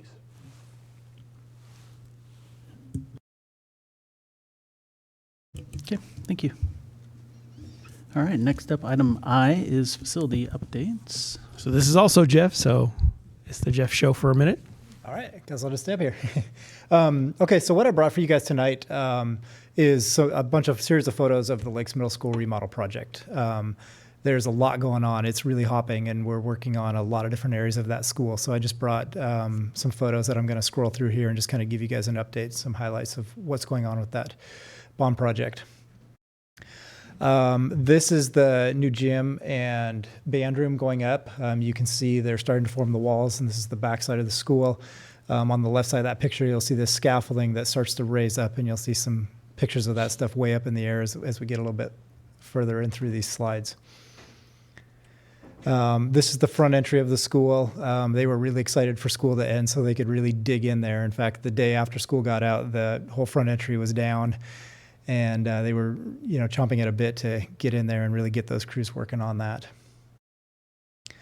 This is the media center that's going to be going in the courtyard area in between the school there, kind of in that U-shape area. You can see on the left the block wall starting to go up, and then that scaffolding in the forefront of that picture that they start to stack that block on. They pre-did some of the footings in there, but then again, once school got out, they demoed that far exit closest to the Boys and Girls Club there, and you'll see them start to trench for the footings in this picture right here to tie that in. So this is going to be the connecting hall that's going to tie that U shape of the building together. So now it's a big box with the courtyard in the middle of it. This is the office, and this is the day after school got out. We had crews in there. This is actually, let's see, school ended on Friday, right? So this picture was taken that Monday afternoon. We had crews in there helping move everything out and get ready for demolition in there. You can see the drop ceilings are already even taken out of there as well. This is going to be the new choir room. Again, this is the day after school got out. They're already in there stripping carpets and pulling things down and getting ready for framing in there. And that room's fully framed up right now with electrical and mechanical going in currently. This is looking at the front entrance again. You can see the kind of the blue on that forefront. So you can, just to the right of that traco right there is where the office is going to extend out. And then the hallway will extend off of that to tie everything together in the front of the building there. And this is looking at the courtyard, looking out towards 15th Street, and you can see those tall walls now are the media center. There'll be glass partitions that's going to tie that together, and then the courtyard will be in the forefront of that picture. And this is looking back at the gym now, and you can see that scaffolding way up in the air and the progress that they've made. And so this was the difference of about 15 days between these pictures, so they are really, really flying out there. And this is the front office now with some reframing of some offices in that front office area. And this is the slab now for that connecting hall and leading into the media center. And this is the slab looking from the other direction. So they've made a lot of progress on that. So I just wanted to show you some of the highlights of since the last time I reported to you a month ago how much progress they've made out there. And I was out there today, and it's just buzzing with people, and they're working in all different aspects of the school to get everything going and do that. And then the second part of my presentation is just mainly a reminder of we've got a big day again tomorrow. 5 o'clock is the public opening for bids for the new elementary school, and we are really excited to see where those costs are going to come in and have some recommendations for you guys for the special meeting on the 3rd, the day after, so that's Wednesday. And also then a reminder that we need to look at the Lakes alternates at that same time because the 120-day window that we have is that July 3rd. So that's the day we need to take a look at the budget for the elementary school, what we have for funding, and I've got some things prepared. So once we know the numbers, we can plug it in and have an idea of where we're at and what things are going to look like moving forward, so we can make several recommendations and talk through some options of what we can do moving forward. So at about 5:30 tomorrow night, we'll have a lot of information that we've long been waiting for. So, any questions Jeff, about that? will your alternates include the money that's left over from each individual project and work that, so we'll be comprehensive of all projects, including CHS, Lake City? Yeah, we'll basically kind of look at all funding sources that we have available and give you a full summary of what we have available left for funding from fund balances or contingency balances from the other projects and things. And I'll have a full summary ready for you guys to look at all the funding options for that and some different scenarios of what we can do to And make do some you of know these roughly, happen. just off the top of your head, how much contingency money is left from the bond projects that are completed so far, excluding Lakes and the new elementary school? Yeah, it was about 1.1 million. Oh, so not that much.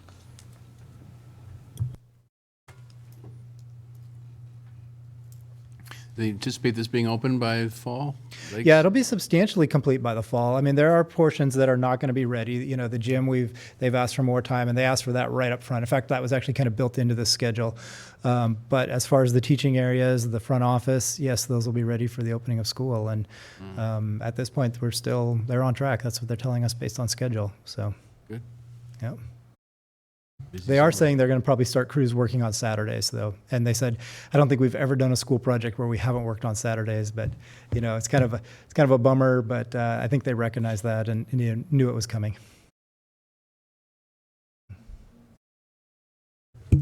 Okay, thank you, Mr. Bowler. All right, next up is look at some assessment data, and I see you're moving to the podium.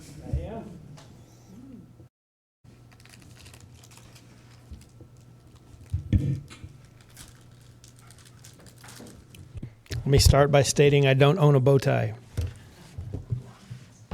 That's for you, Mike.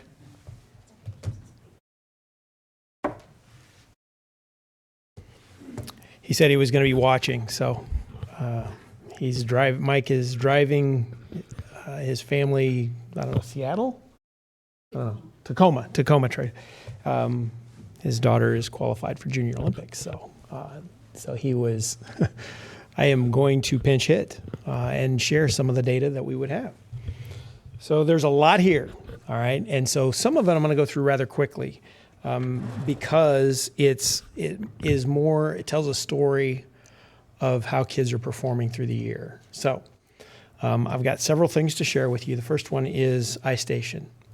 iStation data is data that is used to determine how kids are performing to an indicator towards reading. And at the end of the year, if you recall, the IRI is tested on the iStation system. And I think I'm right in stating this. This is the first year ever, I think, that the IRI has been on iStation with both fluency and comprehension. So this is the very first year's set of data that shows how kids would be matriculating on this. The system is built so that it can provide feedback for us throughout the year on where kids are if they were progressing towards the end goal of being able to perform well at the end. So if you just look, for example, the number of kids that would be performing at grade level. If you look at this, this is tier 1, 2, and 3 data. This is for all of our kids, kindergarten through 5th grade, and how they would be expected to do. The data in this form would indicate that a kid that is scoring in this range in tier 1 would be very likely to pass the IRI at the given point of the assessment.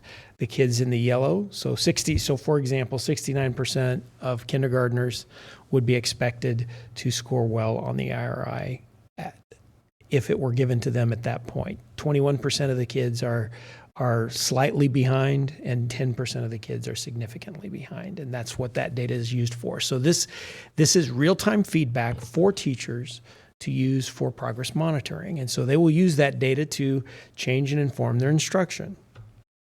So what does that look like as it would go? So if you look at the kindergarten data, there's 2 points of things here.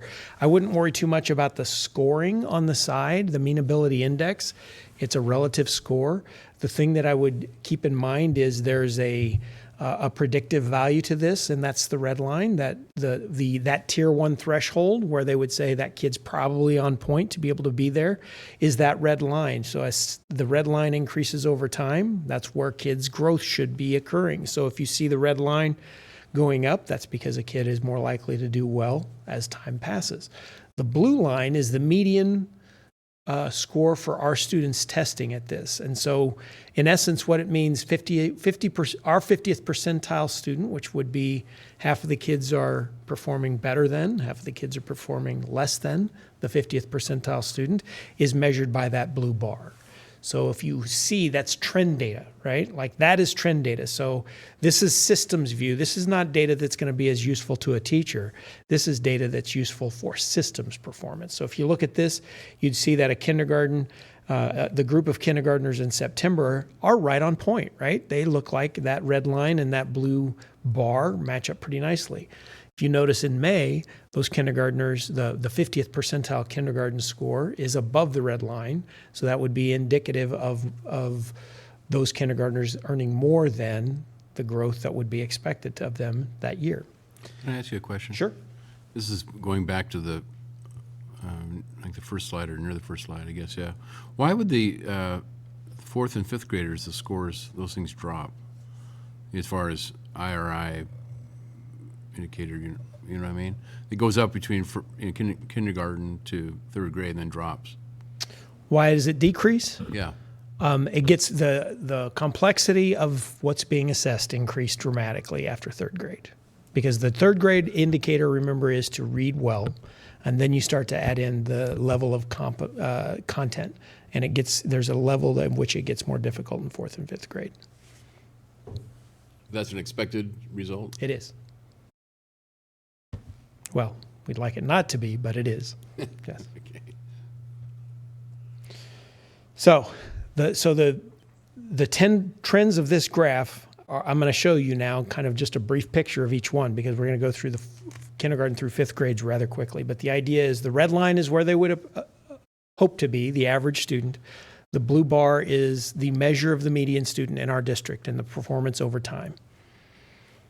So 1st grade, you can see, one of the things that I found fascinating, if you go back to, now this is not cohort, so these aren't the same 1st graders as kindergartners, but look at the kindergartners in May.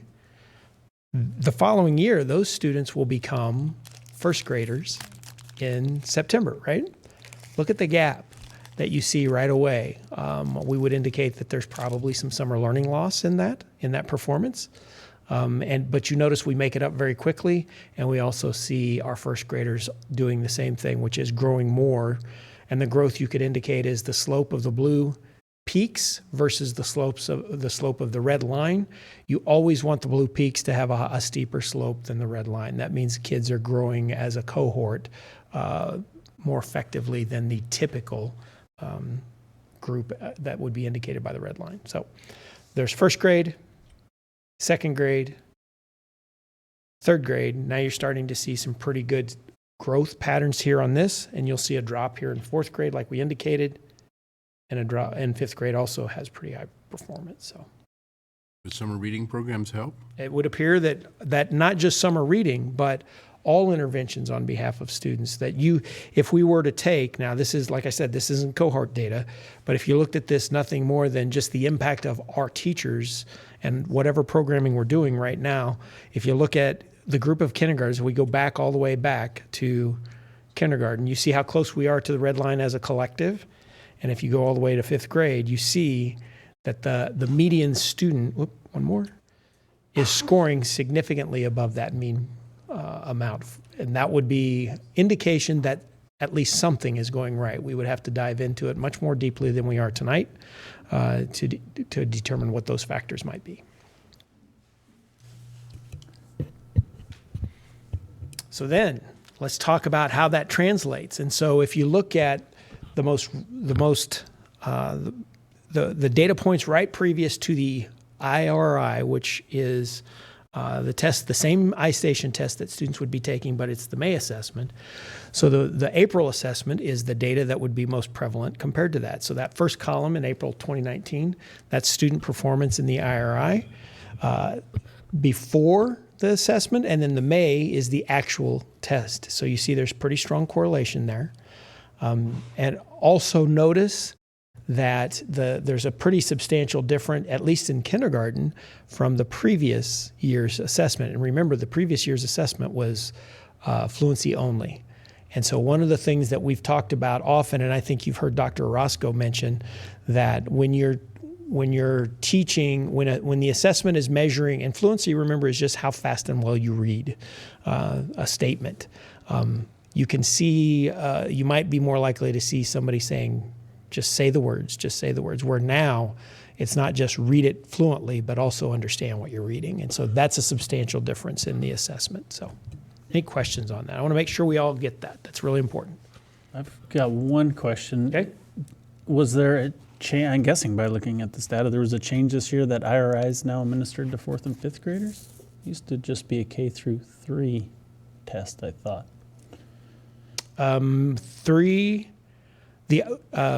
Oh yes, I see your question. Yes. But if you look in the middle column there, it appears that there's an IRI score for 4th and 5th graders For this year.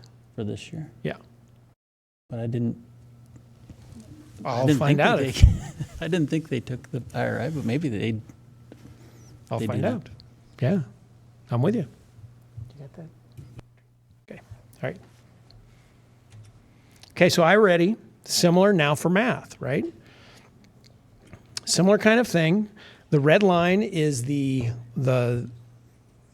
general line of improvement we'd want to see. This is an interim test, so it's not given monthly. This test is given 3 times a year, and you'll see there's kindergarten improvement, similar kinds of data that you saw before, maybe not as high compared. You see the spring assessment, we lost some ground there with regards to the red line. First grade, second grade, third grade, fourth grade, and fifth grade.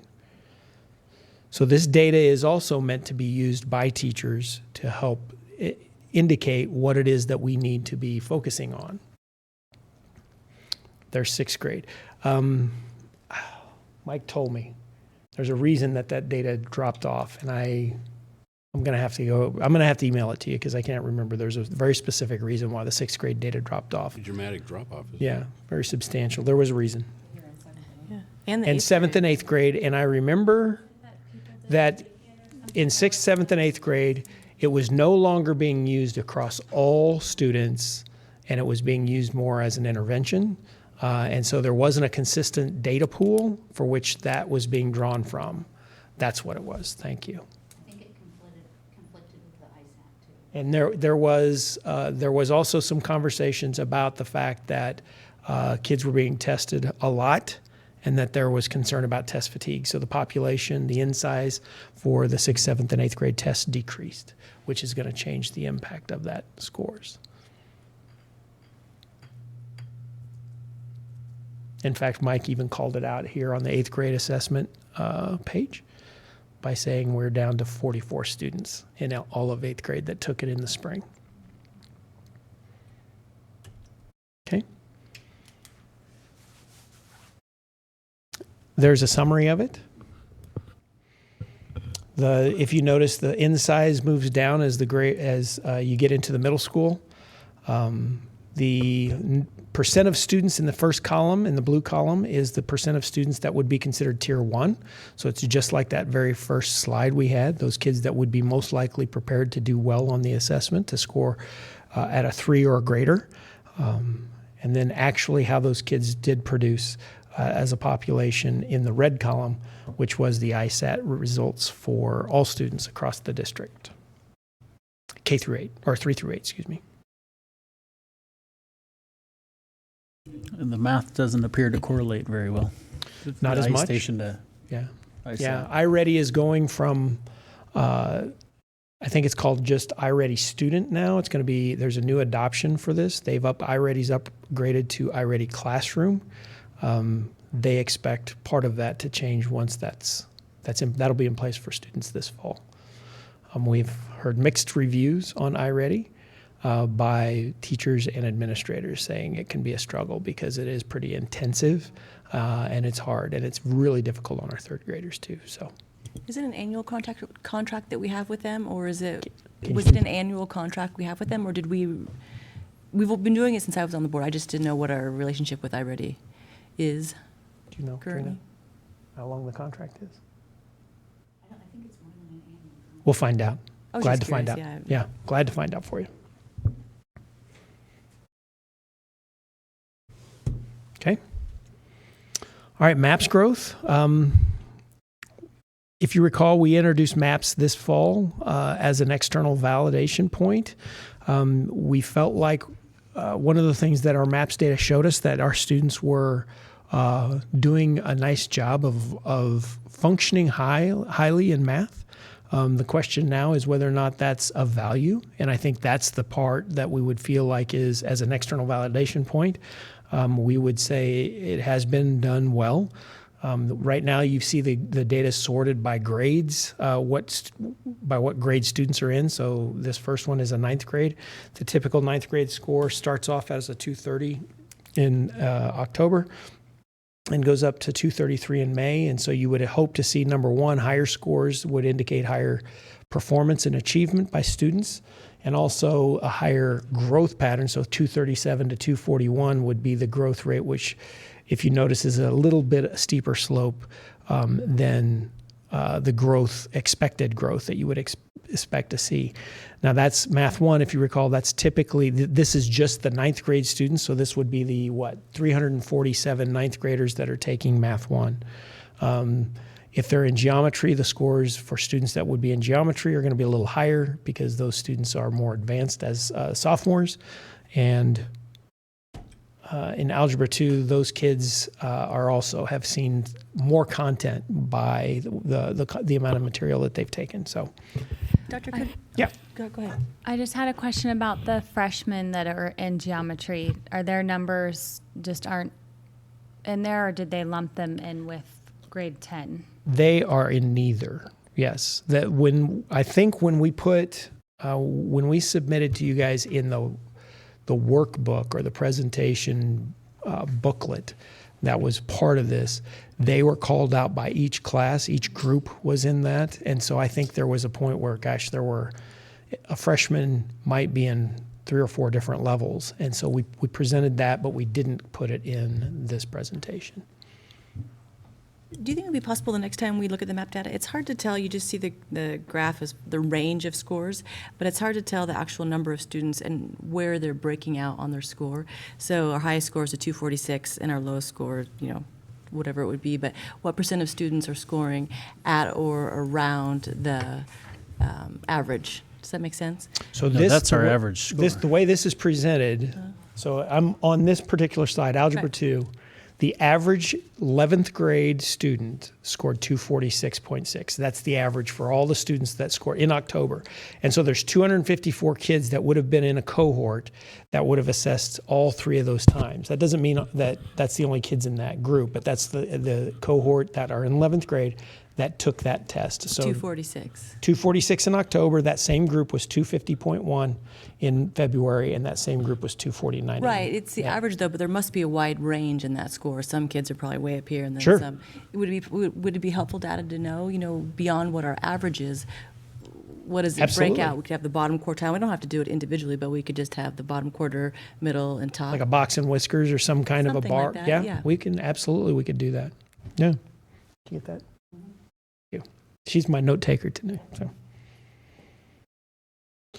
So I think this is really important. I think one of the things that we want to make sure of is that it's not a waste of district resources, and that we're having value by doing MAPS assessments. And the first question is, if you look at the MAPS growth, if you take, for example, 93% of our kids at CHS on the top of this graph would have been determined to be at grade level or doing well.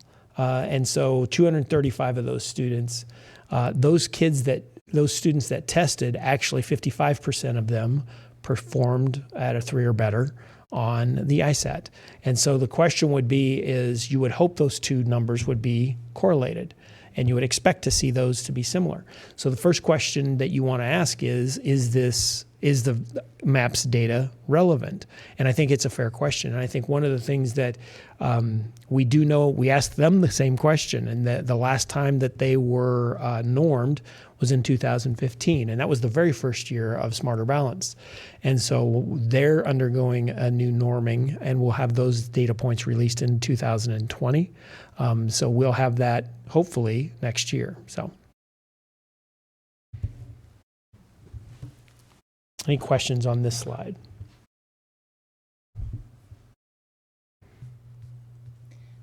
I guess just coming back to that, it still makes me scratch my head to see, the disparity between the two numbers. It's just, yeah, it is.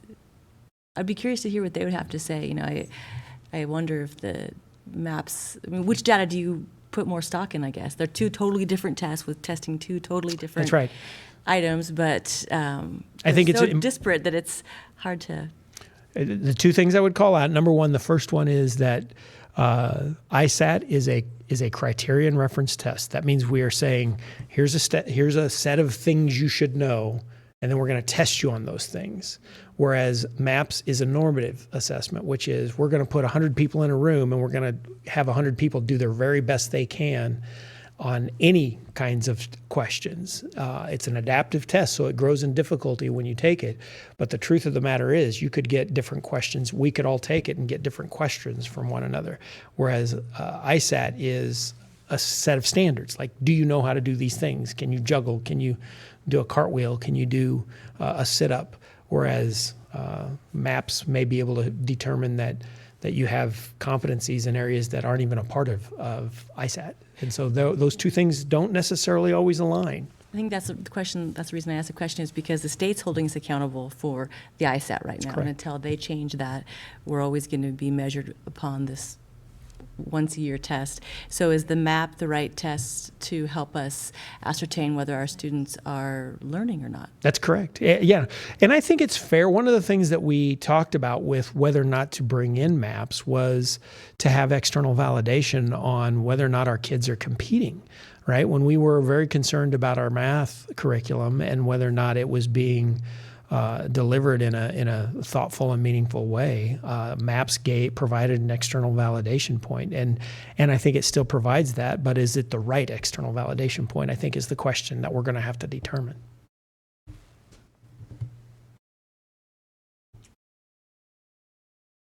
Okay, so ISAT, there's 1,000 different ways to dissect this. On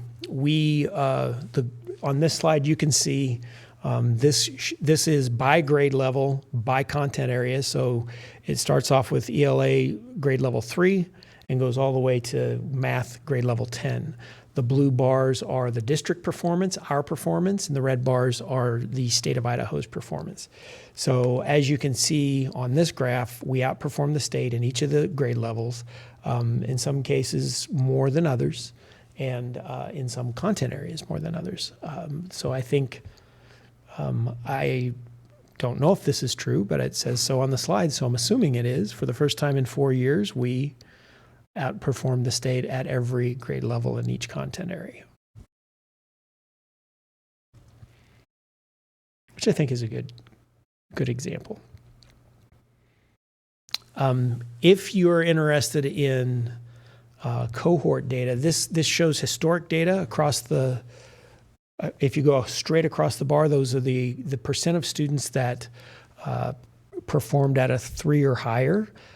So if you just look at that top row, in 2017, we had 55% of our third graders. In 2018, 61%. And in 2019, it was 53%. And one of the things I would tell you that we're constantly cautioning people about is don't make assumptions about cross grades, because that's a different group of kids. If you wish to look at, maybe the more important thing would be is to look at this diagonally, so that 2017, those 55% of third graders that passed, then as fourth graders would be in 2018. So that would be 60%. And then 2019, that was 65. And so ultimately what you'd love to see as you go in diagonal line, you would love to see that percentage increase every single year. That would be the goal, because that shows that we're demonstrating an impact. That does not account for kids that move in or out of the district. That is total group scores. You can also do this through cohort data, which we would want to talk about that as well. So, I want to clarify. So you said this is a 3 or greater, but this is a 2 and a 3, right? Just to make sure we're. Say that again. This is showing kids who scored a 2 or a 3 on the ISAT. These are kids that are scoring 3 or higher. What did I say? I thought 2's at grade level, isn't or not? Isn't it Is it 3 or 4? 4? Oh, maybe it's a 3 or 4. Okay. 3, 4, and 5, or 3 and 4? 3 and 4. Yeah, you're right. 3 and 4. 3 and 4. Yeah. Okay. But Steve, you just brought up something that I think now I'm curious about. You said go on a diagonal, and so I'm just going on math on a quick diagonal. And, you know, you look at grade 4, 17, 18, 19. Are you in math? Yeah. 63, 55, 48. Then we see 56, 48, 55, 40. Yeah. Yeah, no, of significant interest, absolutely of significant interest. And I think part of it would be trying to dive into it and figure out, is this, because what you don't want to do is make assumptions about bodies of students or make assumptions about whether or not curricula is aligned and assessed. And so separating those so that you can diagnose what really is happening, I think is really important. So I appreciate that question. I do. And that's part of one of the reasons why we said, let's go do an audit. When we build two things, when you build a curricular management plan and then you build an assessment plan to measure the effectiveness of that, this data should reflect that we are measuring those things effectively. And right now, especially in math, you would see some inconsistencies. Now, do we know that it's because of teaching and learning? We can't make that assumption right off the bat. Because English language arts, it looks really positive. Seems like they've made some really solid strides. I think as a general rule, you see a higher level of consistency in language, ELA, yes. And if you look in math, there's some inconsistencies there. You know, Dr. Cook, I was a little concerned when you said Dr. Nelson was driving and watching this. He's also live answering questions. Is he so really? Hopefully he's writing, yes. So he's texting and driving. He shared a document with you, which obviously you don't have, but he put me on it too, where he's answering questions. Oh my gosh. As we're all talking about them. Stay on the road, hopefully Mike. you're riding, Mike. You're a passenger. So this is a growth slide. So one of the things that I think is really important to note here, the first column, don't get stuck in the numbers in the first column. The first column is just if you go back to those mean indicator index scores, that's the number of points that a student should grow annually to be at grade level at the next grade level. And so the number of kids, so for example, if you look at this going from third grade to fourth grade, they should need 41 points to grow for that amount of grade to stay at their current, wherever they're at, for the next year. And so the number of, or the percent of the kids that did that amount of growth is in the next column. So for example, 43, going from third grade to fourth grade, you would hope to have 41 points of growth for those third graders to maintain their position in the index, if you will. 48.8% of those students did so. In a typical year, what you would assume, if I was teaching a stats class, you would say in a typical year, average learning experience would create an average years of growth so that you would expect 50% of the kids to have that average performance and growth. So anytime you see a number lower than 50, that would tell you that the growth wasn't quite there. Anytime you see the number over 50, that means the growth was more than expected. So the thing to look at this is to get a general trend of the data and say, okay, what is it that we're noticing? And then take that back and say, okay, now how do we fix those things where we can?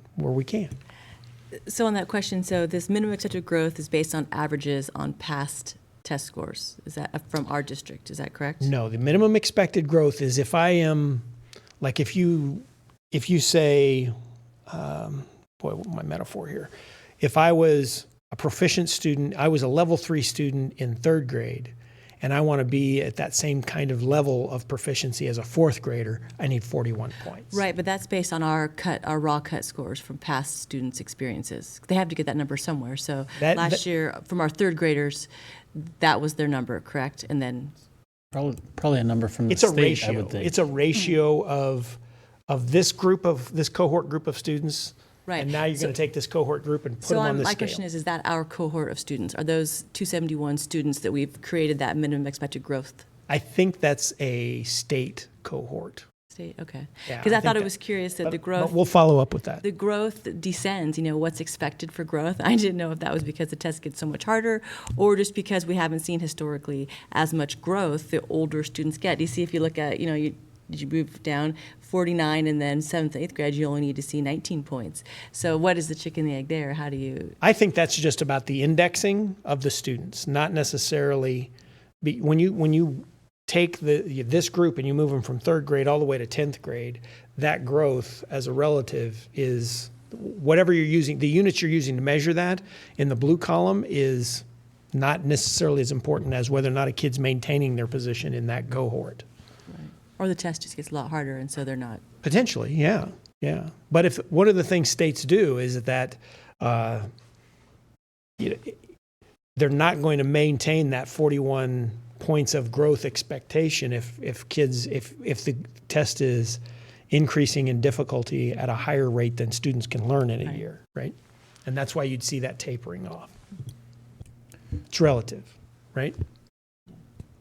I think growth's what matters, right? I mean, you want to know we took a student from here and we moved them to here, right? I mean, that's what a parent wants to know, that their student learned something over the year. So is there a way to look at the data that, okay, based on movement, so this percentage of kids scored 3s last year and now they're 4s, or this percentage were 3s and now they're 2s, okay, there's some that may have lost ground, or is there a way to look at the data that way? I think, so the way this is being presented to you guys right now is it's the growth of an entire group of kids, right? And parents are going to want to know, what about the growth of my kid? And so I think that's the fair part of this question. And I don't know how to answer that to you. I think, yes, we could present that. And ultimately what you'd want to see is the number of students that met growth or had that hopeful amount of growth. Like the percentage that met it was 48.8% in language arts, right? Or in 3rd or 4th grade, the percentage of students that met the expected growth in math is 47%. So the percent that didn't meet it is the reciprocal of that from 100, right? So 52.7% didn't meet their growth from 3rd or 4th grade to math. But how do we present that in a way, we can present it as in the number of students that met their growth, the number of students that didn't meet their growth. Is that what you? Well, I guess I was looking more at, could you say, okay, 25% of the students were level, they were scoring 1, whatever that is. Last year as 3rd graders, but now as 4th graders, we've moved them to 2. They're still not meeting the proficient standard, but we're demonstrating the growth and that they're moving on the correct path. I guess I just get nervous with some of the grades, right? We start seeing drop-offs. Yeah. And I just question, what can we as a board do to help correct that? If presenting the percentage of kids at each categorical level by grade and how that group, like whether that changes over the years, is data we could present absolutely to you. The state's doing a nicer job on their ISAT report now, though. They're charting individual growth. So parents that have been in our district more than 2 years, they're getting data points and they're seeing their own individual line. So I think that is really nice for families, and I would applaud the state for starting to do that. And they're also giving some percentiles now, so families are aware of, this is a consortium of students that take this test.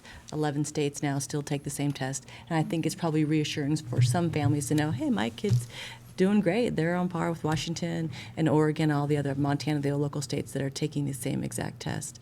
And we could probably show some of that data on here too for our community that maybe don't recognize that, because I think overall we're doing pretty good. Yeah, I think you guys are absolutely on point when you say that growth is more in our control, and it's something that we should talk more about rather than just an achievement target, because that's not always something we can control, whereas growth is something that directly demonstrates the impact of our staff and of the curriculum and of our strategies and of the pathways that we're taking to intervene on kids' behalf. So I'm very supportive of that.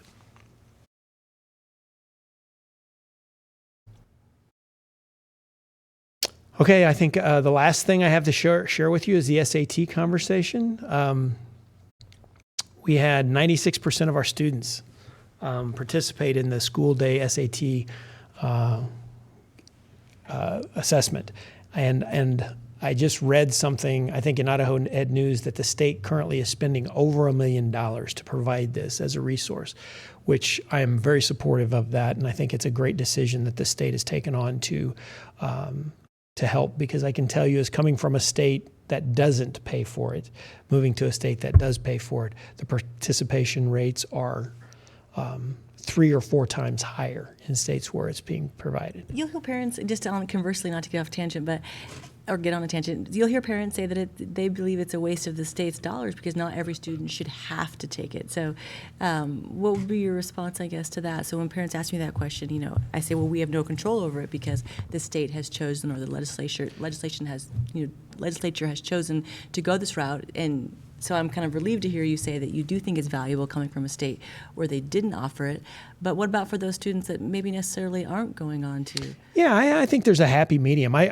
I stand by it. I do believe it's a tremendous equalizer for kids that maybe don't have the means to do this.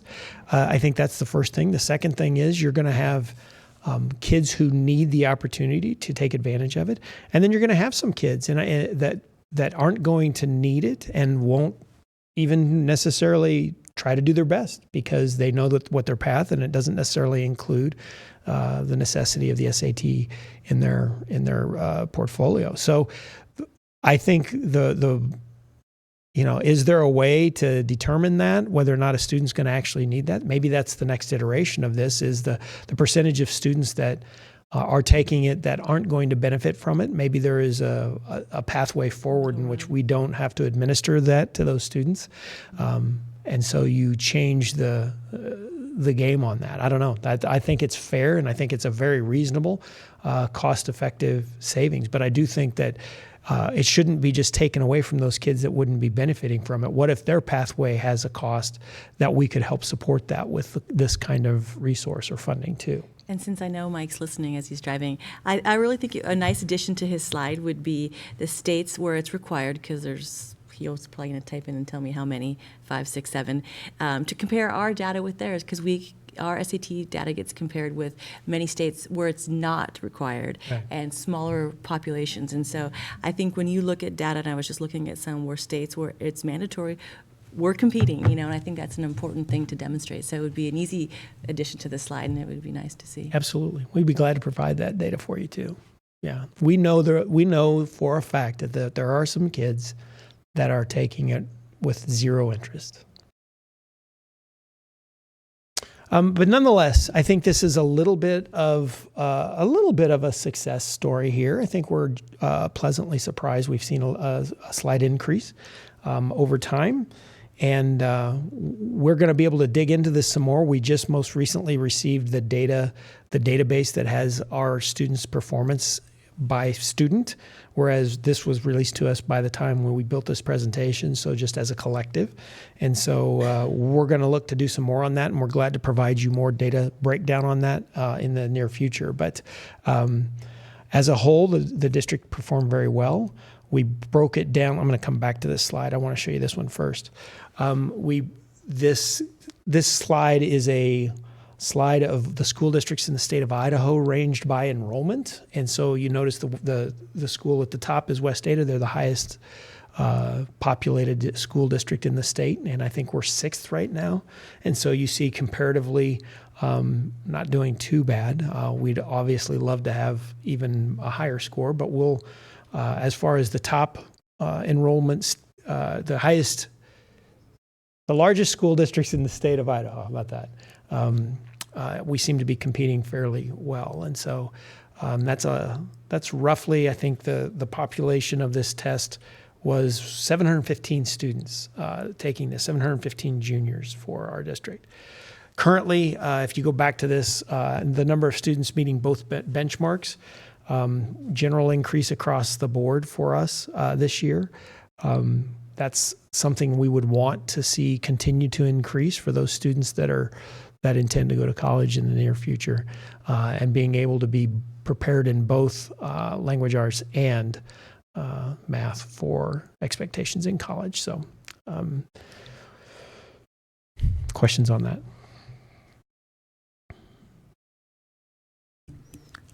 You know, on that data, why I think there's obviously lots of work to do. I was, relatively pleased with our SAT data. And I think if you looked at Idaho Ed News reports that they did last week, you could click on a link where it showed all 115 school districts in the state, and very few saw an increase, like maybe less than 20%.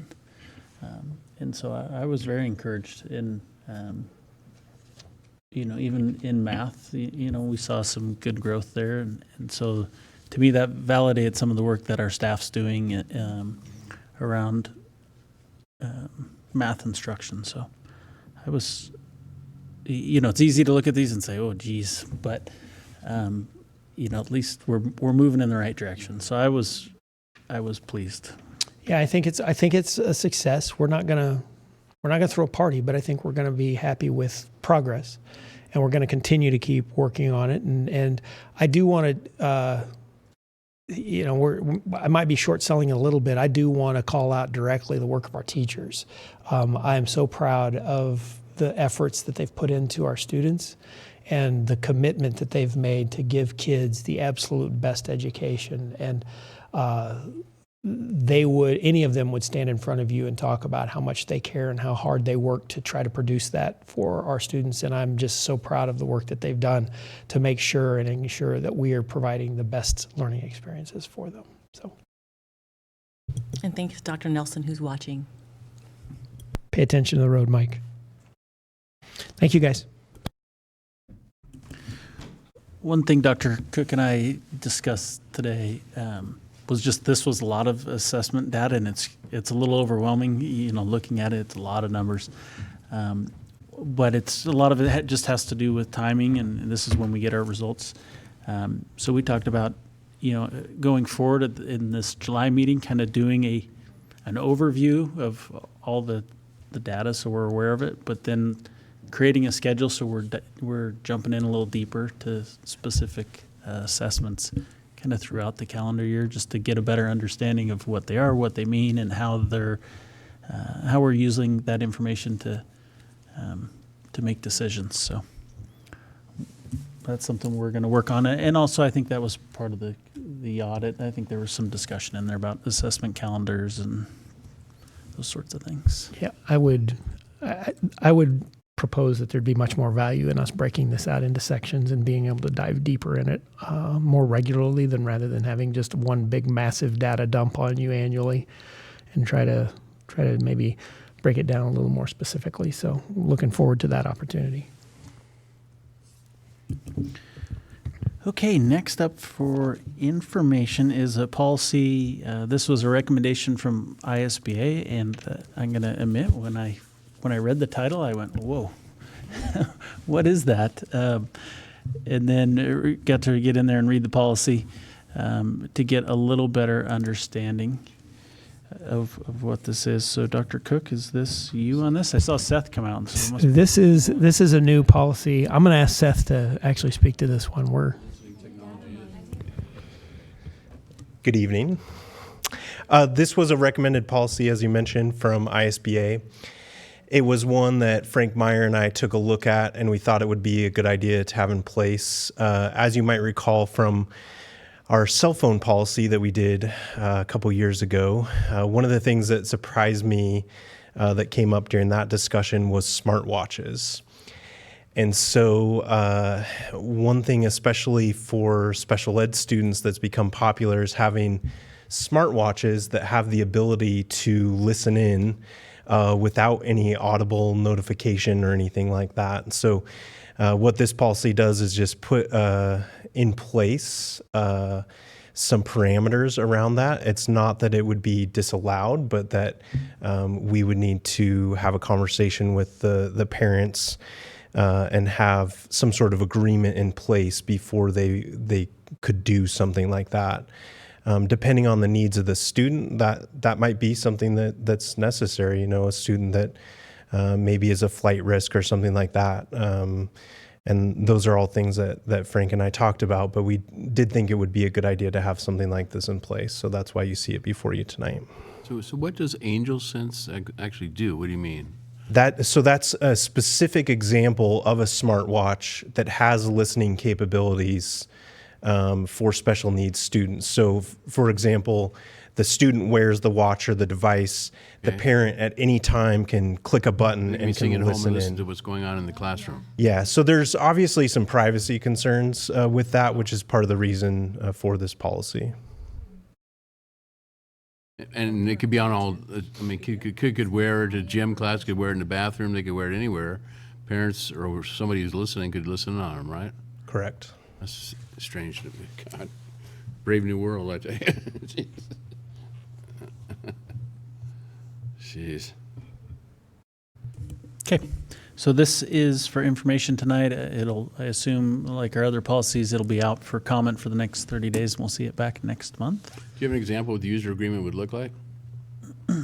I believe Angel Sense actually has one on their website that Frank and I looked at, so we'd probably adopt something like that, and that would be part of our... something like that? I kind of like to see how strict it is. I'd like to be interested in that. If we're going to adopt this policy, I'd like to see. Yeah, that would probably follow after the policy. Then we would develop the form and procedures I for understand dealing that, with it. I just, is this being, I'm going to ask a couple more questions since we are.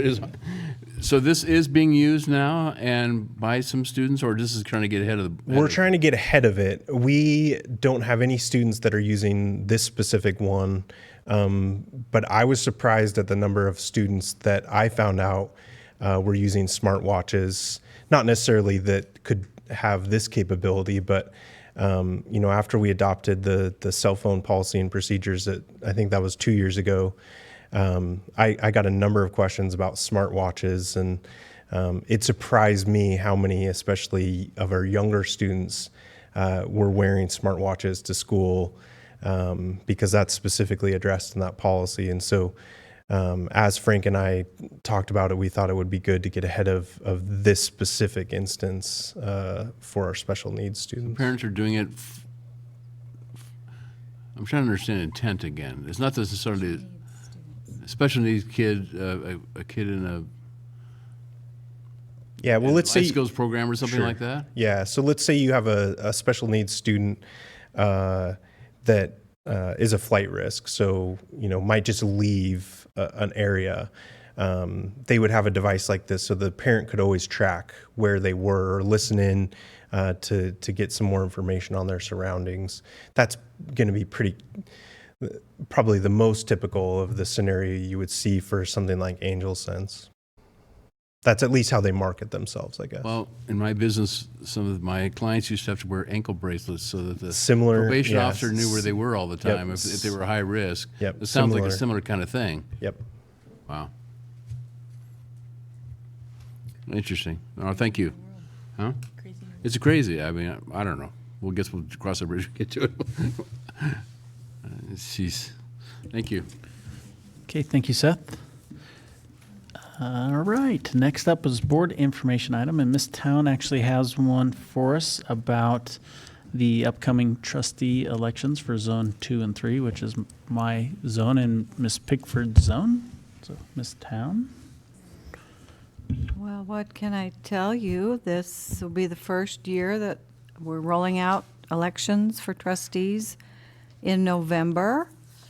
So that date will be November 5th for zones 2 and 3, and I do have maps that we can put up on screen, one for 2, one for 3. 2 didn't change with the rezoning between us and Post Falls.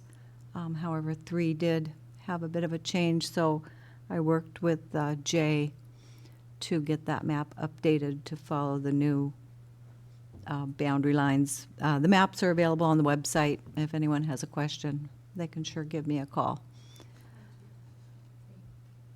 So 2 forms are required if anyone's interested in becoming a trustee in those zones. There's a petition and a declaration available at my office, available at the county elections office. Those have to be turned in by 5 p.m. on Friday, September the 6th, and those do have to come back to me at my office so that we can do our part to verify. As Casey said, those zones are currently held by Mr. Morrisroe and Mrs. Pickford. Yeah, that's the update. The forms are different this year too, so if you know anyone that's interested, they definitely need to come in and pick up the new forms. They've been revised this year. You have to disclose your financial situation too, don't you? Right? For our district, yes. Large enough Districts, district. more than 500 students must file the sunshine reports and must designate a treasurer, even though you can designate yourself. And whether or not you raise money or use your own money, it doesn't matter. You still have to file that form, and that's a new requirement as well. Lynn, do you know if there'll be any other elections that day? Since it's in November, I didn't know if the city. Yeah, that's the city election. That'll be day. city, Uh-huh. yeah, that's So- kind of the agreement we made to go with the odd years, so we're not during a presidential election.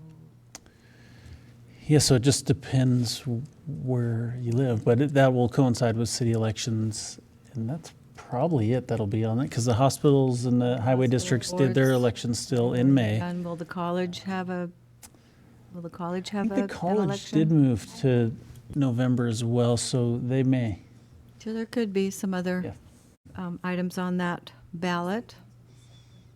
Yeah, there's city council, and I think the mayor, like in Coeur d'Alene, I believe mayor and a couple council seats are up this year, I think, but I could be wrong on that. So we're going to stick a bond on that too, right?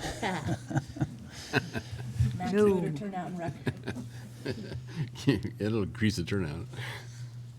Okay, thank you, Ms. Town, and they can get that, anyone interested can get those documents from you. They can come and get documents from my office. The forms are also available at the Kootenai County Elections Office, Okay, but turned in to you. but they do need to be turned in to me. Okay, thank you. You're welcome. Last item here is just calendar reminder. We have, it's been talked about several times, July 3rd, we have the special meeting regarding the elementary school recommendations and possible alternates at lakes that we'll handle. And then, and the CUNA resolution, thank you. And everyone should have that in their inbox. That CUNA resolution came today.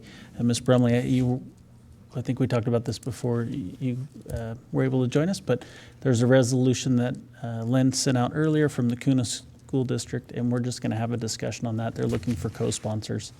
A discussion on Wednesday, probably a fairly brief one, whether we want to co-sponsor that resolution with them or not. And then July 25th, Summer Leadership Institute. Lynn needs to register us for that. I believe it's taking place in this room again. Is that Be correct? right here from 9 to 1 on July 25th. So far, I've heard from Miss Brumley that she's interested. You're out of town, I believe. Tom, you're out of town. You're out of town. Everybody's out of town. And Mr. Morrisroe had not figuring committed it out, yet. yes. He's still thinking about it. I will be here. I think Dr. Cook is out of town. Are we meeting district office on Wednesday? Yes, we are. 11 a.m. I am. for the bid opening. But 5 I a.m. will likely not be at the meeting on Wednesday, but I think we have a quorum here, right? Everybody else be here? Yes. Okay, then I probably won't be at the meeting. I've got out-of-town guests that are arriving that day, and I just, no, I'm talking about the one in the day after tomorrow. So unless I get an emergency phone call from you saying, I get down here, we need some quorum, don't plan on me being here. Thank you, everyone. If we're all done here, I'll go ahead and adjourn. So, meeting adjourned.